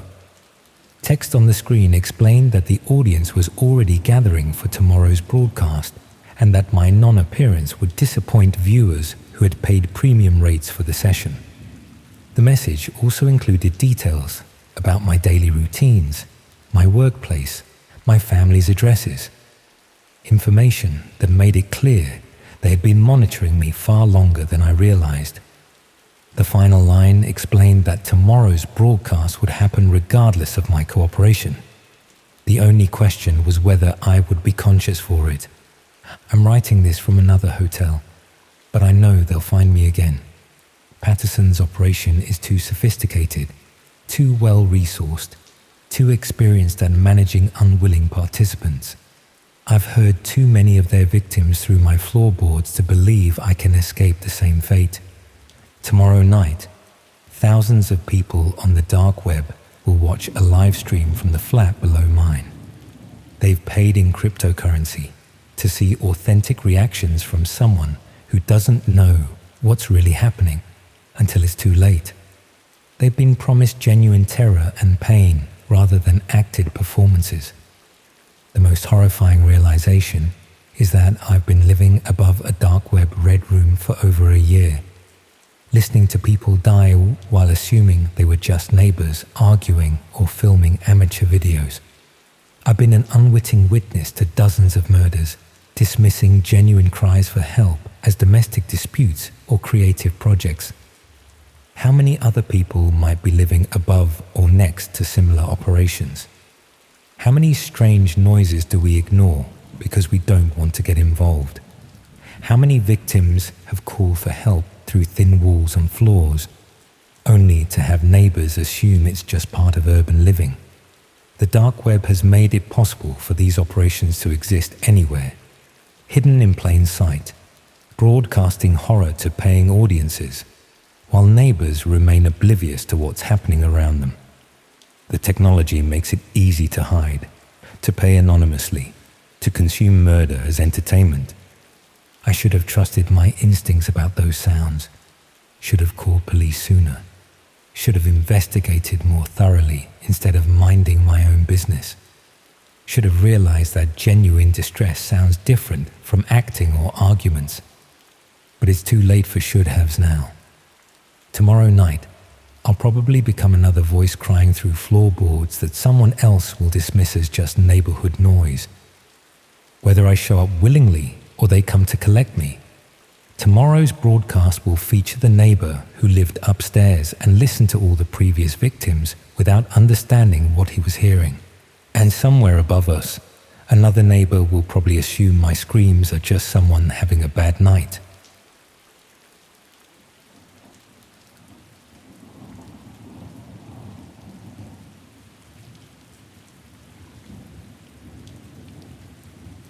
I've always been interested in how people think and make choices, which is probably why I ended up studying psychology at university. The human mind fascinates me. Why some people are naturally optimistic while others see problems everywhere. How our backgrounds shape the way we interpret information. What makes someone choose one path over another when faced with difficult decisions. That curiosity made me a natural participant for research studies. Most psychology departments rely on students volunteering for experiments, and I genuinely enjoyed contributing to research while earning a few pounds for my time. Nothing dramatic, just the sort of studies that help academics understand cognitive processes and social behavior. Most university research was straightforward. Memory tests, personality questionnaires, reaction time measurements. But the studies that paid the best were usually more complex, often involving online platforms where participants could complete tasks at their own pace, rather than coming into labs at specific times. That's how I found the Decision Analysis Research Project, which claimed to be a collaboration between several universities studying how people make choices in complex scenarios. They were looking for participants to evaluate hypothetical situations and explain their reasoning, contributing to research about moral decision-making and risk assessment. The initial screening process was more detailed than typical university studies. Beyond basic demographic information, they wanted to know about my family background, personal relationships, academic interests, and even details about my daily routine and living situation. They explained that understanding participants' context was crucial for interpreting their decision-making patterns. Someone's choices about hypothetical scenarios would be influenced by their real-world experiences, social connections, and current circumstances. The study itself involved regular online sessions where I'd be presented with scenarios and asked to choose between different options, then explain my reasoning in detail. The situation started simple. Ethical dilemmas about lying to spare someone's feelings, resource allocation problems, conflicts between personal benefit and social responsibility. The scenarios were thoughtfully constructed, and the debriefing questions were insightful. I could see how my responses would contribute to understanding the psychological factors that influence moral reasoning and decision-making under pressure. But gradually, the scenarios became more personal and disturbing. Instead of abstract ethical dilemmas, I started receiving scenarios that seemed specifically tailored to my circumstances. Situations involving university students in Durham, people with my academic background, even scenarios that included details about the specific area where I lived. When I mentioned this to the research coordinator, they explained that personalized scenarios produced more authentic responses than generic situations. People made different choices when they could relate to the context and characters involved. The scenarios also became more extreme. Instead of minor ethical conflicts, I was being asked to evaluate situations involving serious crimes, violence, and harm to innocent people. The options I could choose between were increasingly disturbing, often requiring me to select which terrible outcome was least problematic. Some scenarios included detailed descriptions of violence or illegal activities that seemed unnecessary for research about decision-making. Others asked me to role-play perspectives that made me uncomfortable, considering situations from the viewpoint of criminals, predators, or people planning to harm others. When I questioned whether these extreme scenarios were appropriate for academic research, the coordinator emphasized the importance of understanding how people reason about difficult moral choices. Real-world decision-making often involved choosing between unpleasant alternatives, and research needed to reflect that complexity. But I started noticing that the scenarios included information that seemed to go beyond what would be necessary for psychology research. Some situations involved specific methods for committing crimes, detailed descriptions of how to avoid detection by law enforcement, even practical advice about acquiring illegal items or accessing restricted locations. The scenarios read more like instruction manuals than research materials. Other scenarios asked me to evaluate strategies for manipulating or coercing other people, with detailed psychological techniques that seemed designed to teach effective manipulation, rather than study moral reasoning about interpersonal influence. I tried to research the decision analysis research project more thoroughly, looking for information about the universities involved and the academic credentials of the research team. What I found was concerning. While the project claimed to be affiliated with several prestigious institutions, there was no verifiable information about the specific researchers involved or peer-reviewed publications resulting from their work. The registration details were vague, the methodology descriptions were minimal, and there was no evidence that the research had been approved by ethics committees that would normally oversee studies involving potentially disturbing psychological content. I started suspecting that the research project wasn't legitimate academic work at all, but some form of recruitment or training program disguised as university research. The scenarios I was evaluating seemed designed to normalize thinking about criminal activities and to test my willingness to consider increasingly extreme options when presented as hypothetical choices. But the personal information collected during registration meant that my responses were being associated with detailed knowledge of my background, circumstances, and psychological profile. Someone was building a comprehensive assessment of my moral boundaries, decision-making patterns, and susceptibility to various forms of influence or manipulation. When I tried to withdraw from the study, the coordinator's response was immediate and concerning. They expressed disappointment that I was abandoning important research and emphasized my commitment to completing the full study protocol.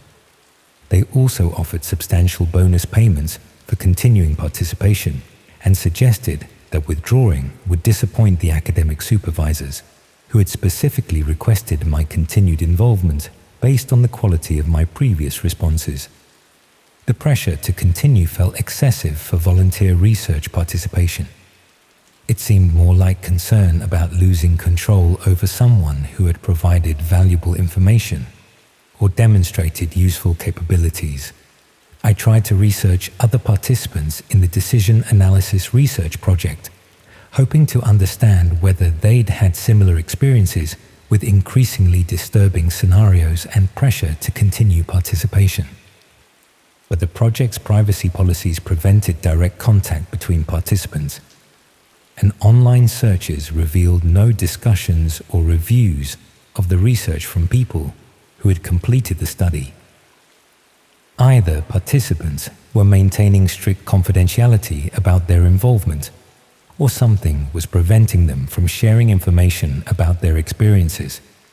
I decided to document the scenarios I'd been given and the personal information that had been collected, building evidence of what appeared to be a systematic assessment program targeting university students. This documentation revealed patterns that suggested the research project was actually a recruitment tool for identifying people who might be suitable for various types of criminal activity. The scenarios were designed to test participants' moral flexibility, willingness to consider illegal options, and ability to rationalize harmful choices when presented with appropriate justifications. The personal information collected would allow recruiters to identify participants who were financially vulnerable, socially isolated, or dealing with circumstances that might make them susceptible to offers of illegal employment. But the most disturbing possibility was that successful participants were being gradually conditioned to accept increasingly extreme scenarios as normal decision-making challenges. The study might be a systematic desensitization program designed to prepare people for actual criminal activities by normalizing violence and illegal behavior through repeated exposure in hypothetical contexts. When I stopped responding to scenarios and ignored follow-up communications, the coordinator began contacting me through other channels. Messages to my university email account, contact through social media platforms I'd never shared with the research project, even phone calls to numbers I was certain I hadn't provided during registration. They claimed concern about my well-being and offered support for any problems that might be preventing me from completing the research. But their access to my personal contact information suggested much more comprehensive background research than would be normal for academic studies. Someone had been systematically investigating my online presence and personal circumstances, gathering information that could be used for harassment or intimidation if I created problems for their operation. The scenarios I'd been asked to evaluate started appearing in other contexts. News reports about crimes that matched the methods and approaches I'd been asked to consider, with enough similarity to suggest that the research scenarios weren't hypothetical at all. Someone was using the decision-making study to test real criminal plans against the moral reasoning and risk assessment capabilities of potential accomplices. The participants weren't contributing to academic research about ethics and psychology. We were unknowingly providing consultation services for people planning actual crimes. Our detailed responses to scenarios were being used to refine criminal strategies, identify potential problems with illegal plans, and select people who might be willing to participate in the activities we'd been asked to evaluate. I realized that my participation in the study had probably contributed to actual crimes against innocent people, with my moral reasoning and decision-making analysis being used to improve the effectiveness of criminal operations. But reporting what I discovered would require admitting that I'd voluntarily participated in evaluating scenarios involving serious crimes, potentially making me appear complicit in planning illegal activities. The detailed personal information collected during the study also made me vulnerable to retaliation if the people running the operation decided I posed a security risk to their continued activities. Meanwhile, the recruitment program was probably continuing to target other students through fake research projects, gradually conditioning new participants to accept criminal scenarios as normal academic exercises while building detailed profiles of their moral flexibility and personal vulnerabilities. The decision analysis research project was still advertising for participants when I last checked, continuing to recruit psychology students who were interested in contributing to research about human decision-making. My former coordinator was probably still presenting increasingly disturbing scenarios to new participants, testing their boundaries and gathering information that could be used to involve them in actual criminal activities. And somewhere in hidden databases, detailed psychological profiles were being maintained about hundreds of students who had unknowingly provided comprehensive assessments of their moral reasoning, criminal potential, and susceptibility to various forms of manipulation and coercion.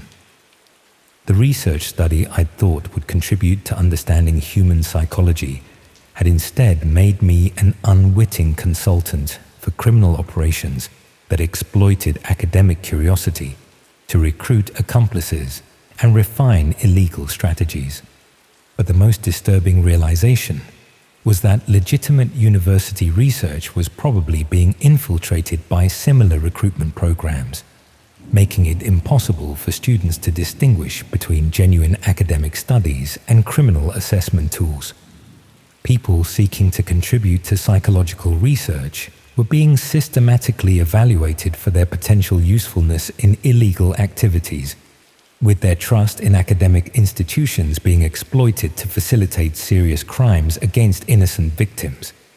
3 weeks after I'd stopped all contact with the Decision Analysis Research Project, I received an email claiming to be from the university's ethics committee, asking me to participate in a follow-up study about my research experiences and any concerns I might have about the psychological impact of participating in decision-making scenarios.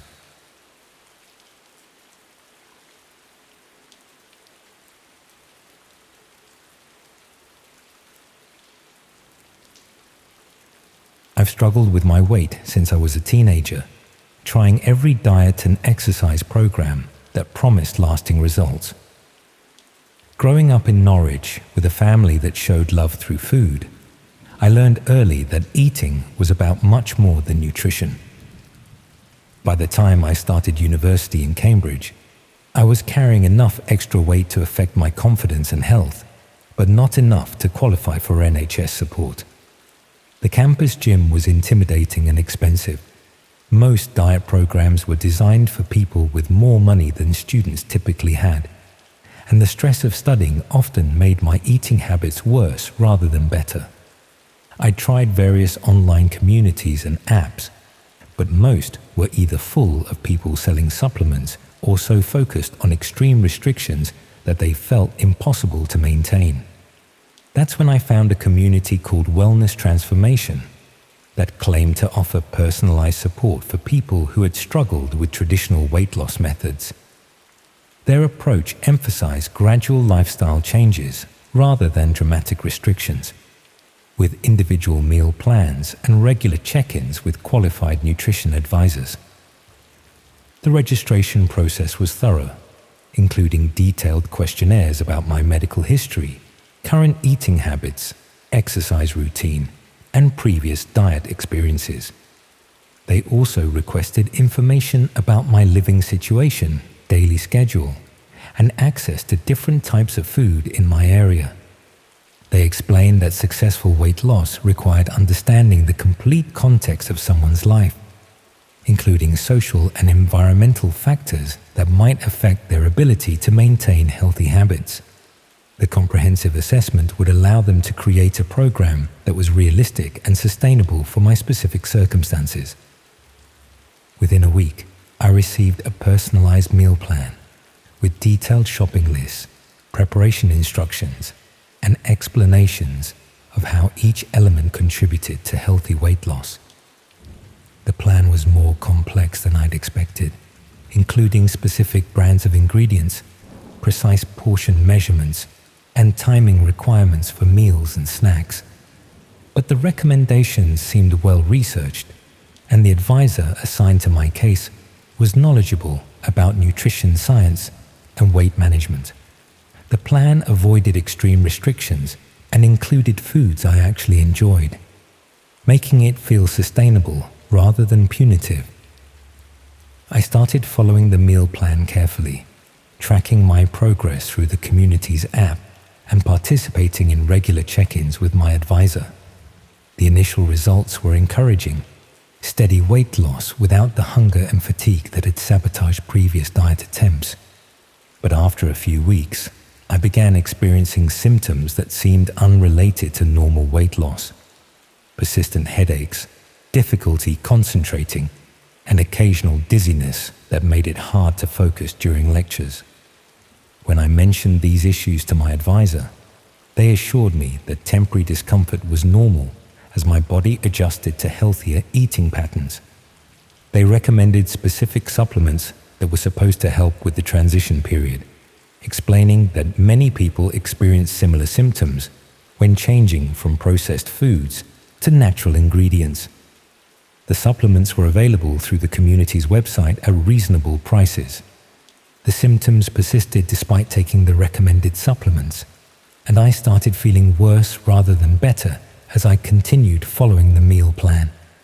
The weight loss was continuing, but I was experiencing fatigue and mood changes that seemed excessive for someone who was supposedly becoming healthier. When I tried to research the specific ingredients and supplements recommended in my meal plan, I found limited information about some of the products.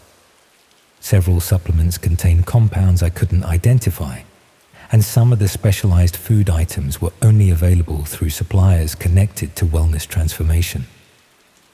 I started paying closer attention to the other members of the community looking for people who might be experiencing similar symptoms or had concerns about the meal plans they'd been given. What I found was troubling. Many community members reported experiencing health problems that seemed to worsen the longer they followed their personalized plans. Digestive issues, sleep problems, anxiety, and physical symptoms that were dismissed by advisors as normal parts of the weight loss process. More concerning was that members who questioned the safety of their meal plans or tried to modify the recommendations were often removed from the community entirely. The advisors claimed that deviation from prescribed plans would compromise results and that people who couldn't commit to following instructions weren't suitable for the program.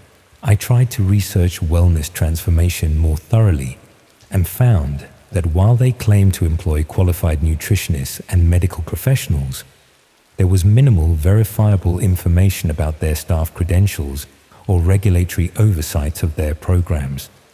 The supplements they recommended weren't approved by standard health authorities, and some contained ingredients that had been associated with adverse health effects in medical literature. The meal plan seemed designed to create nutritional deficiencies rather than promote genuine wellness. I realized I might be participating in some form of medical experiment or systematic poisoning disguised as a weight loss program. When I tried to contact other members directly to discuss our experiences, I found that the community's messaging system was heavily monitored and restricted. Members couldn't communicate privately, and discussions about health concerns or program modifications were quickly deleted or redirected.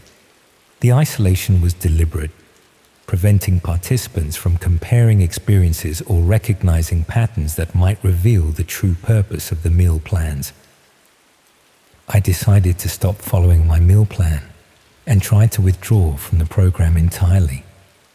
But the community's response was immediate and concerning. My advisor contacted me within hours, expressing worry about my decision and explaining that sudden dietary changes could be dangerous. After following their program for several weeks, they claimed that my body had adapted to their nutritional approach and that returning to previous eating habits without proper transition could cause serious health problems. They offered to modify my plan rather than discontinue it entirely, emphasizing the medical risks of abandoning their program abruptly. But they also began demonstrating knowledge about my daily routine and activities that they couldn't have obtained through the community's website. References to my university schedule, where I lived, even details about my family that I'd never shared during registration. Someone had been researching my background and monitoring my activities outside the weight loss program. I tried to research other people who had withdrawn from wellness transformation, looking for information about whether they'd experienced pressure to continue or health problems after stopping their meal plans. What I found was that most former participants seemed to have disappeared from any online discussion of weight loss or health topics. No reviews of the program, no discussions of their experiences, no presence in other diet and wellness communities. Either they'd been convinced to stay quiet about their experiences, or something had happened to prevent them from sharing information about what they'd discovered. I started documenting everything I could about the program, the specific ingredients in meal plans, the supplements being recommended, the health symptoms reported by participants, and the monitoring and pressure tactics used to maintain compliance. This investigation revealed that wellness transformation was probably conducting systematic experiments on people under the guise of weight loss support. The personalized meal plans were designed to test the effects of various compounds and nutritional deficiencies on human subjects who had unknowingly consented to participate in medical research. The detailed personal information collected during registration allowed them to select participants who were isolated, financially vulnerable, or dealing with health and self-esteem issues that made them unlikely to question adverse effects or seek external medical attention. but gathering evidence of the experimental program put me at risk of being identified as someone who was investigating their activities. The monitoring they demonstrated suggested they were tracking participants' online behavior and real-world activities. If they realized I was documenting their methods and health effects, they might decide I posed a security risk that needed to be managed through more direct intervention. Meanwhile, the symptoms I'd experienced while following their meal plan were getting worse rather than better, even after stopping their recommended diet. Some of the compounds I'd consumed might have long-term effects that would continue affecting my health regardless of dietary changes. I tried to get medical attention for the symptoms I'd been experiencing, but explaining the situation to doctors was complicated. Admitting that I'd been following an unregulated online diet plan made me appear careless about my health, and the symptoms were vague enough that they could be attributed to stress, poor sleep, or other common student health problems. Most medical professionals weren't familiar with wellness transformation or the specific supplements I'd been taking, making it difficult to get appropriate treatment for whatever physiological changes had been caused by their experimental meal plans. I was trapped between needing medical help for symptoms caused by participating in their program and being unable to prove the connection between my health problems and their experimental treatments. When I tried to contact regulatory authorities about Wellness Transformation's activities, I found that oversight of online nutrition programs was limited and unclear. They operated in legal grey areas that made it difficult to prosecute even obvious medical experiments conducted without proper consent or safety protocols. The community was still operating when I last checked, continuing to recruit new participants for their experimental meal plans while maintaining the appearance of a legitimate weight loss support service. My advisor was probably still conducting regular check-ins with new victims, monitoring their symptoms and adjusting their experimental treatments based on observed health effects. And somewhere in hidden databases, detailed records were being maintained about the physiological responses of hundreds of people who had unknowingly participated in medical experiments that violated every principle of informed consent and participant safety. The weight loss program I thought would help me become healthier had instead made me a test subject in systematic experiments that were designed to study the effects of various compounds on human physiology.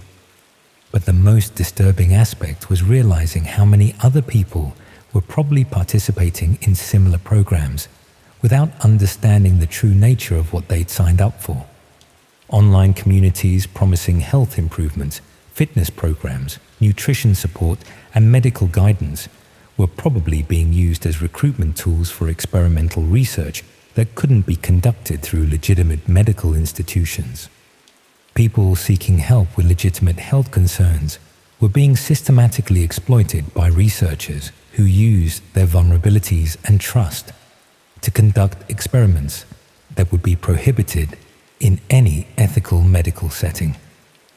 The symptoms I'd experienced were probably mild compared to what other participants might be enduring in programs designed to test more dangerous compounds or more extreme physiological interventions. 2 weeks after stopping contact with Wellness Transformation entirely, I received a package at my university address containing supplements I'd never ordered, along with a note explaining that my advisor was concerned about my health and wanted to ensure I had access to treatments that would help with the withdrawal symptoms I was probably experiencing.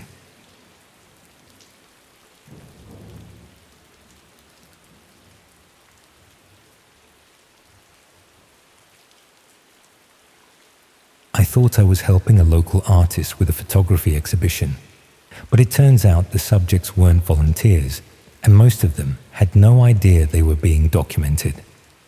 I grew up in Brighton, surrounded by creative types from an early age. My mum was a ceramicist. Half our neighbours were musicians or artists of some description, and there was always someone looking for help with exhibitions, installations, or other projects that needed extra hands. By the time I started studying at Sussex University, I'd spent years helping with gallery openings and art events around the city. That background made me a natural choice when people needed someone reliable to assist with creative projects. I knew how galleries worked, understood the local art scene, and could handle everything from hanging paintings to managing guest lists. It was good casual work that fitted around my history degree and often led to interesting conversations with artists whose work I genuinely admired. When Marcus approached me about helping with his latest photography project, it seemed like exactly the sort of opportunity I enjoyed. He was a conceptual artist who specialized in documentary photography, exploring themes around privacy, surveillance, and urban life in contemporary Britain. His previous exhibitions had received good reviews in the local arts press, and he had connections with several respected galleries. The project he needed help with was called Observed Lives and focused on how people behaved in private spaces when they believed they were unobserved. Marcus explained that he was interested in the contrast between public personas and private behaviors, documenting the authentic moments when people thought nobody was watching. He'd been developing the project for several months, working with volunteer subjects who had agreed to allow him to photograph them during ordinary daily activities. The volunteers came from various backgrounds and age groups, providing a cross-section of how different people experience privacy and solitude in urban environments. My role would be organizing the photographs and helping to prepare them for exhibition. Marcus had accumulated hundreds of images and needed someone to help catalog them, identify the strongest pieces, and work out how they should be presented in a gallery setting. It was exactly the sort of behind-the-scenes work I'd done for other artists, and Marcus offered to pay reasonably well for what seemed like straightforward archival assistance. The photographs themselves were genuinely striking. Marcus had a good eye for composition and timing, capturing moments of genuine spontaneity and emotion. People cooking alone in their kitchens, reading in bed, having phone conversations they thought were private. The images had an intimate quality that was both compelling and slightly uncomfortable to view. What impressed me most was how natural and unposed the subjects appeared. Unlike typical portrait photography where people were clearly aware of the camera, these images showed people behaving exactly as they would if they were completely alone. Marcus had obviously developed excellent rapport with his volunteers to achieve such authentic results. But as I worked through more of the collection, I began noticing technical details that seemed inconsistent with the collaborative process Marcus had described. Many of the photographs appeared to have been taken from significant distances, using telephoto lenses that would have required the photographer to be positioned well outside the subjects' homes. The angles suggested shots taken from across streets, through windows, or from elevated positions that wouldn't have been accessible if the subjects had been aware of the photography sessions. The lighting also seemed wrong for posed photography. Most images showed people in natural indoor lighting, without the additional illumination that would be necessary for good quality photography in domestic environments. The shots looked more like surveillance photographs than collaborative artistic documentation. When I asked Marcus about these technical aspects, he explained that achieving authentic results required photographing people in their genuine living environments without artificial lighting or obvious camera presence. The volunteers had agreed to extended documentation periods during which Marcus would capture their daily routines using discrete equipment and techniques. That explanation addressed my technical concerns, but raised new questions about the consent process and how the volunteers had been recruited for such an invasive project. Marcus showed me some of the paperwork associated with the project, including consent forms that volunteers had signed agreeing to be photographed during normal daily activities. The forms looked legitimate and included detailed explanations of what the project involved and how the resulting images would be used. But the consent forms raised as many questions as they answered. The volunteers' personal details were limited to first names and partial addresses, making it difficult to verify that these were real people who had genuinely agreed to participate. The signatures looked authentic, but there was no independent verification that the people signing the forms understood what they were agreeing to. More concerning was the scope of the project. According to the documentation, Marcus had been photographing some volunteers for weeks or months, documenting their daily routines in comprehensive detail. The level of surveillance involved seemed excessive even for an ambitious art project about privacy and observation. I started paying closer attention to the specific content of the photographs, looking for clues about how they had actually been produced. Many images showed people in states of partial undress or engaged in intimate activities that seemed unlikely to have been performed knowingly in front of a photographer. Subjects changing clothes, bathing, or in bed with partners in ways that suggested complete privacy rather than awareness of being documented. Other photographs captured people in moments of emotional vulnerability, crying, arguing, or dealing with personal problems in ways that would be difficult to fake, even with excellent acting skills. These images had the spontaneous quality of genuine private moments rather than performed scenarios. The most disturbing images showed people in situations that appeared dangerous or distressing. Subjects who looked ill, intoxicated, or upset in ways that suggested they might need help rather than documentation. Some photographs showed people in domestic environments that looked unsafe or neglected, raising questions about their welfare and living conditions. If these images were genuinely collaborative, Marcus would have been ethically obligated to intervene in situations where his volunteers appeared to be in distress or danger. The fact that he had continued photographing rather than offering assistance suggested that the subjects were unaware of his presence. I began to suspect that Observed Lives wasn't a collaborative project at all. Instead, Marcus had been conducting unauthorized surveillance of people in their homes, documenting their private lives without consent or knowledge.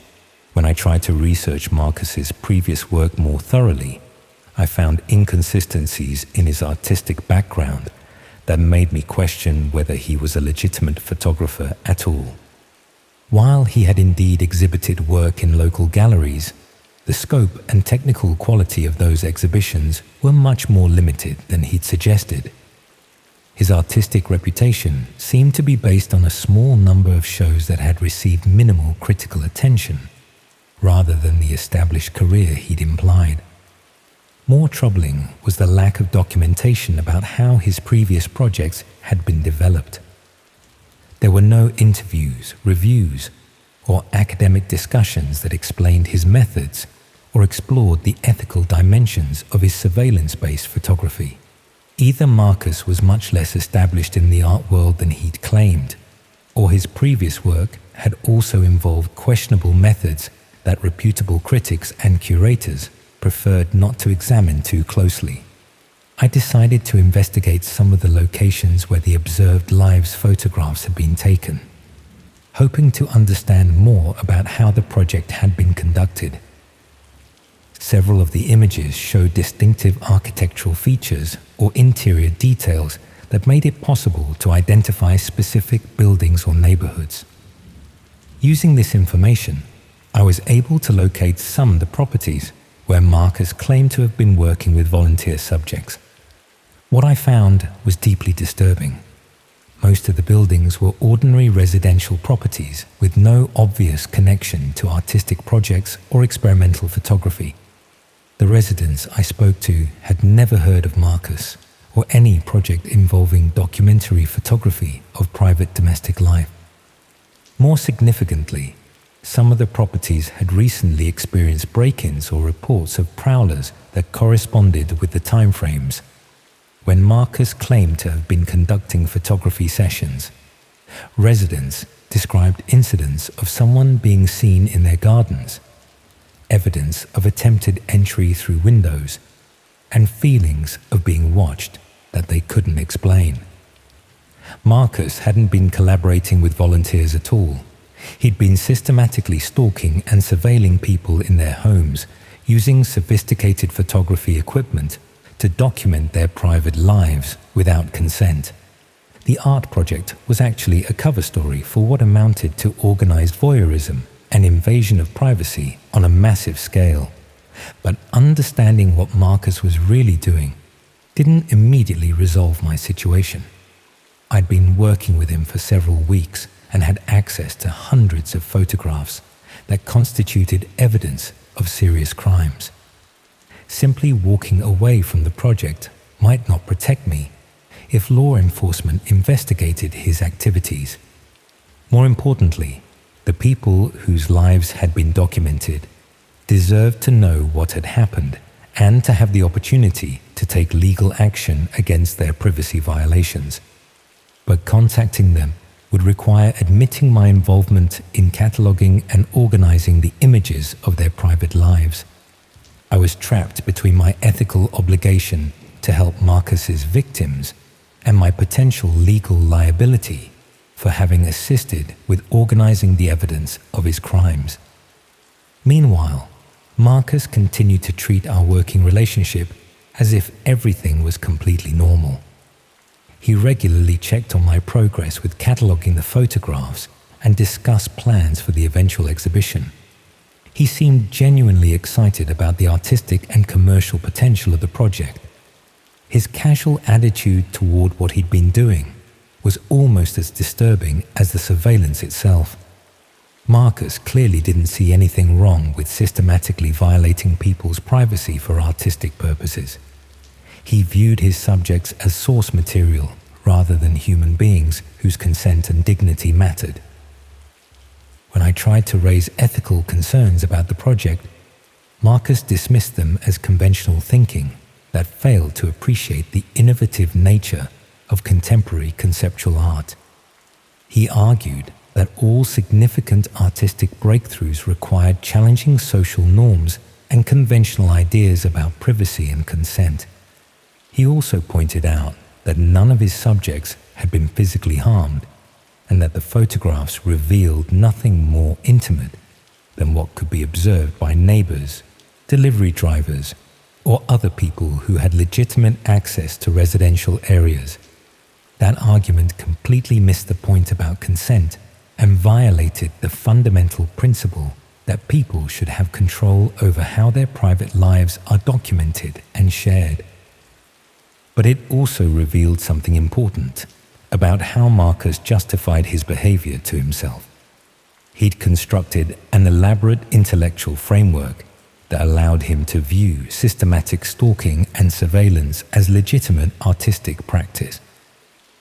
I began to worry that Marcus's current project wasn't his first experience with this type of unauthorized documentation.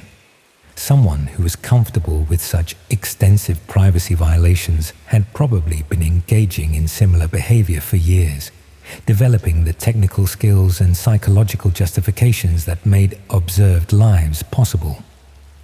I started researching unsolved cases of stalking, voyeurism, and privacy violations in Brighton and surrounding areas, looking for incidents that might be connected to Marcus's activities. What I found was a pattern of reports spanning several years that seemed consistent with someone conducting systematic surveillance of residential properties. Prowler sightings, attempted break-ins, and reports of photography equipment being used to observe people in their homes. Most of these incidents had been reported to police but hadn't led to arrests or prosecutions. Stalking and voyeurism cases are notoriously difficult to solve unless perpetrators are caught in the act, and many victims are reluctant to pursue complaints that require them to discuss intimate details of their private lives. But the pattern suggested that Marcus had been conducting unauthorized surveillance projects for much longer than just the Observed Lives exhibition. He'd probably been stalking and photographing people for years, gradually developing more sophisticated methods and expanding the scope of his activities. The art project framework was just his latest approach to organizing and justifying behavior that had been going on for a long time. That realization made my situation much more serious. I wasn't just helping with a single problematic art project. I was potentially assisting someone who had been systematically stalking and harassing people for years. If Marcus was arrested and prosecuted for his activities, my involvement in organizing his photograph collection could be presented as evidence that I'd been aware of the criminal nature of his work and had chosen to assist him anyway. But I also knew that allowing him to continue meant that more people would be victimized by his surveillance activities. The Observed Lives project was clearly successful from his perspective, and he was probably already planning similar future projects that would involve stalking and photographing additional victims. I needed to find a way to expose what Marcus was doing while minimizing my own legal exposure and ensuring that his existing victims received appropriate support and information about what had happened to them. The challenge was that any effective intervention would require admitting my involvement in organizing the evidence of his crimes. I decided to document everything I could about Marcus's activities and methods, building a comprehensive record that could be provided to law enforcement if necessary. But I also started making copies of some of the most clearly non-consensual photographs, focusing on images that showed evidence of the surveillance techniques he'd used. These copies could potentially be used to help his victims identify what had happened and take appropriate legal action. Most importantly, I began identifying specific locations and timeframes where Marcus had conducted surveillance, hoping to provide enough information for people to determine whether they had been targeted by his photography projects. The process of documenting Marcus's crimes while pretending to continue helping with his exhibition was emotionally exhausting. Every day meant handling more evidence of serious privacy violations while maintaining the pretense that I considered his work legitimate artistic practice. But I was also motivated by anger about what he'd done to innocent people who had no idea their most private moments had been photographed and catalogued for an art exhibition. The subjects in his photographs weren't collaborators or volunteers. They were victims of systematic stalking who deserved justice and protection from future harassment. However, my careful documentation process was interrupted when Marcus announced that he'd found a gallery willing to exhibit the Observed Lives collection. The exhibition was scheduled to open in 6 weeks, meaning that hundreds of photographs documenting unauthorized surveillance would soon be publicly displayed in a respected Brighton gallery. Marcus's victims would potentially discover that their private lives had been violated only when they saw their own images hanging on gallery walls, viewed by strangers who had paid admission to observe their most intimate moments.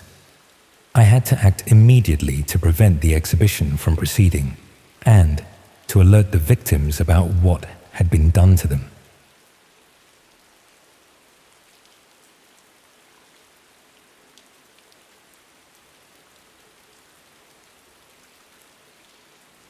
I've always been the responsible type.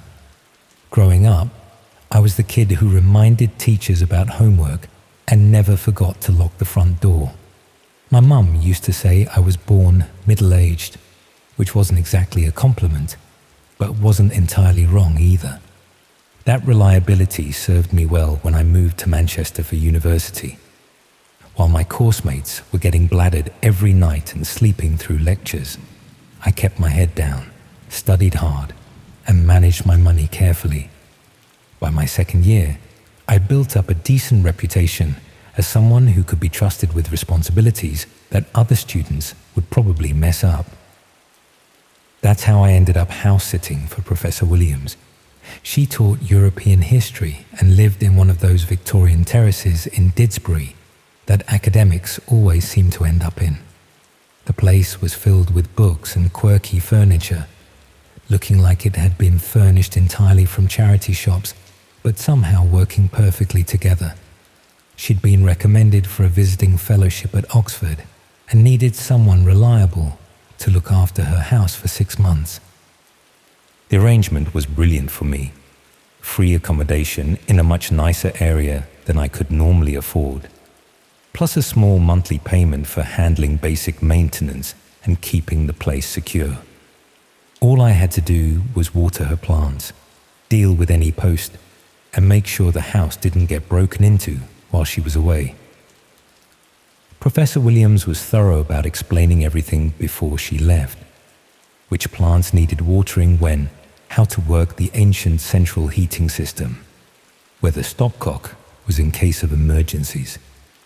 She showed me around every room, pointing out anything that might need attention and making sure I understood how everything worked. The house was larger than it looked from outside, with rooms that seemed to have been added on over the years without much planning. There was a study lined with books from floor to ceiling, a conservatory full of plants that she was particularly worried about, and a cellar that she used for storage, but told me I probably wouldn't need to access. She also had a small office upstairs where she did her research, with a computer and filing cabinets full of what looked like academic papers and correspondence. She asked me not to disturb anything in there, which was fine by me. I had no interest in medieval trade routes or whatever it was she specialized in. The first few weeks went smoothly.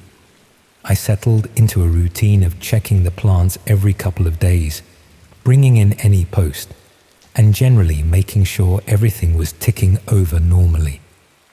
The house was comfortable and quiet, much better for studying than my previous shared accommodation, where someone was always playing music or having people round. Professor Williams had left me her contact details and asked me to send weekly updates about how everything was going. Just brief emails letting her know that the house was fine and there were no problems. She was clearly quite anxious about leaving her home for such a long period, which I could understand given how much stuff she had accumulated over the years. But after about a month, I started receiving emails from her that seemed odd. She began asking very specific questions about things happening around the house, whether I'd noticed anyone lurking in the street outside, if any post had arrived that wasn't addressed to her, whether I'd heard any unusual noises during the night. The sort of questions that suggested she was worried about something more serious than just general burglary concerns. When I assured her that everything was completely normal and quiet, she seemed relieved, but also somehow surprised, as if she'd been expecting something to happen and was puzzled that it hadn't occurred yet. She also started giving me additional instructions about security, making sure all windows were locked every night, not answering the door to anyone I didn't recognize, being careful about what information I shared if neighbors asked questions about her absence. Again, sensible precautions, but the level of concern seemed disproportionate to the actual risks. I began paying more attention to the house and neighborhood, wondering if there was something I'd missed that was making Professor Williams so anxious.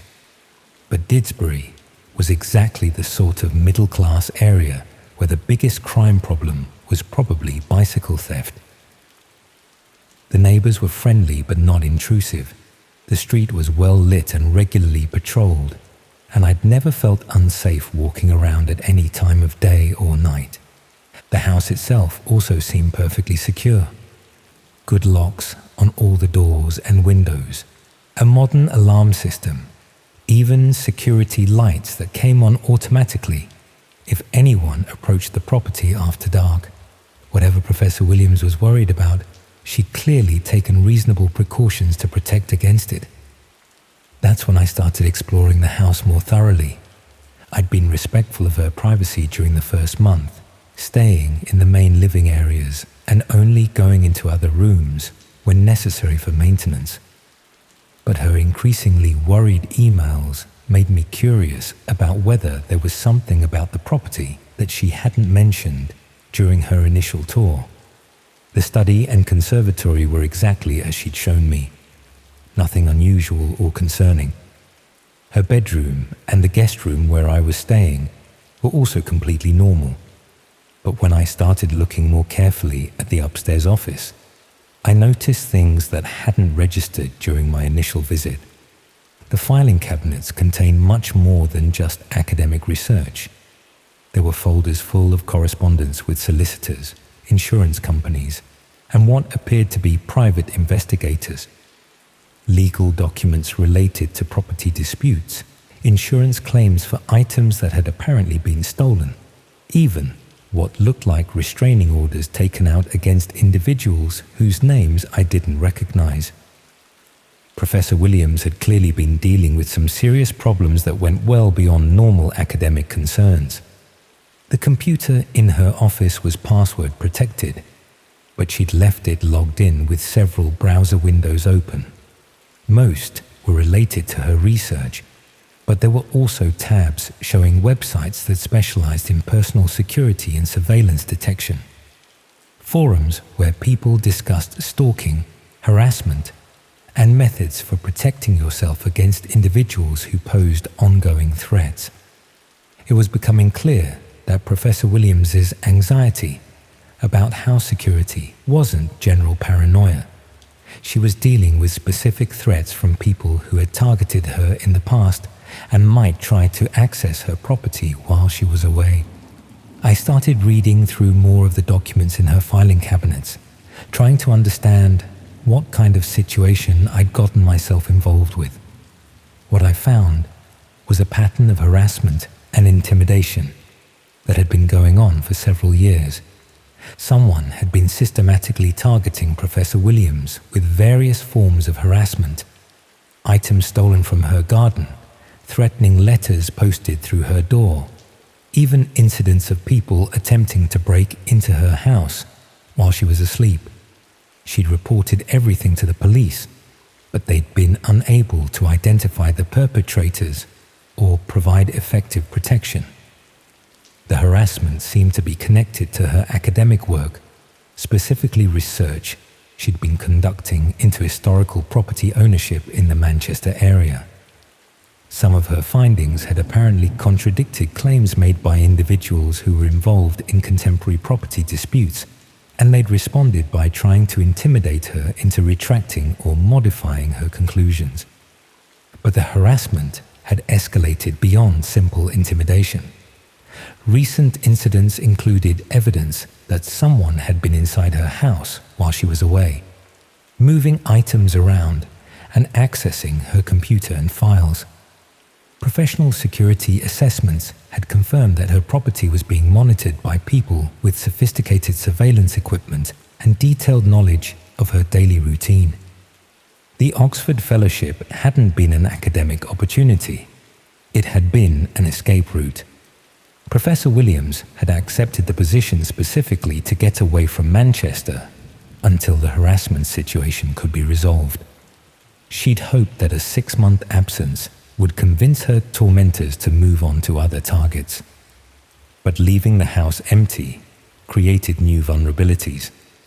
If the people harassing her were primarily interested in her research and files, an unoccupied property would provide the perfect opportunity for them to search through everything without interference. That's why she'd been so specific about security precautions and had asked for such detailed updates about any unusual activity. She wasn't just worried about burglary. She was expecting her harassers to use her absence as an opportunity to break in and steal or destroy her research materials. I realized I was essentially being used as a human security system, positioned in the house to deter break-in attempts and alert her if anyone tried to access her property. But I had no idea how dangerous these people might be or what they'd do if they discovered someone was living in the house they were planning to search. Professor Williams hadn't told me any of this because she'd known I probably wouldn't have agreed to house sit if I'd understood the real risks involved. Instead, she'd presented it as a straightforward arrangement that would benefit both of us while concealing the fact that I might be putting myself in serious danger. I considered confronting her about the deception, but I was also curious about what exactly she'd discovered that had made these people so determined to stop her research. The academic papers in her filing system were dense and technical, full of references to medieval property records and land ownership disputes that seemed unlikely to generate such extreme reactions. But when I started looking at her more recent work, I found research that was much more contemporary and potentially controversial. Professor Williams had been investigating connections between historical property ownership and modern property development in Manchester. Specifically, she'd been tracing how certain pieces of land had been acquired, developed, and transferred over several centuries, revealing patterns that suggested some contemporary property holdings might be based on fraudulent historical claims. Her research had identified several prominent Manchester property developers whose holdings appeared to be derived from land that had been acquired through forged documents, bribery, and other illegal methods during the 19th and early 20th centuries. If her findings were accurate, these developers' current property empires could be vulnerable to legal challenges that might cost them millions of pounds. That would certainly explain why someone might be willing to use harassment and intimidation to prevent her research from being published or used in legal proceedings. But it also meant that the people targeting her weren't just academic rivals or cranks with grievances about historical interpretations. They were potentially connected to serious criminal enterprises with substantial financial resources and a willingness to use violence to protect their interests. I was now living in a house that contained evidence of major property fraud, being targeted by people who had already demonstrated their willingness to use illegal methods to suppress inconvenient research. Professor Williams's increasingly worried emails suddenly made much more sense. She wasn't just concerned about burglary. She was terrified that her research would be destroyed and that anyone protecting it might be seriously harmed in the process. I started taking much more serious security precautions, double-checking all locks every night, varying my daily routine to make it harder for anyone to predict when I'd be home, even researching escape routes from the house in case someone tried to break in while I was there.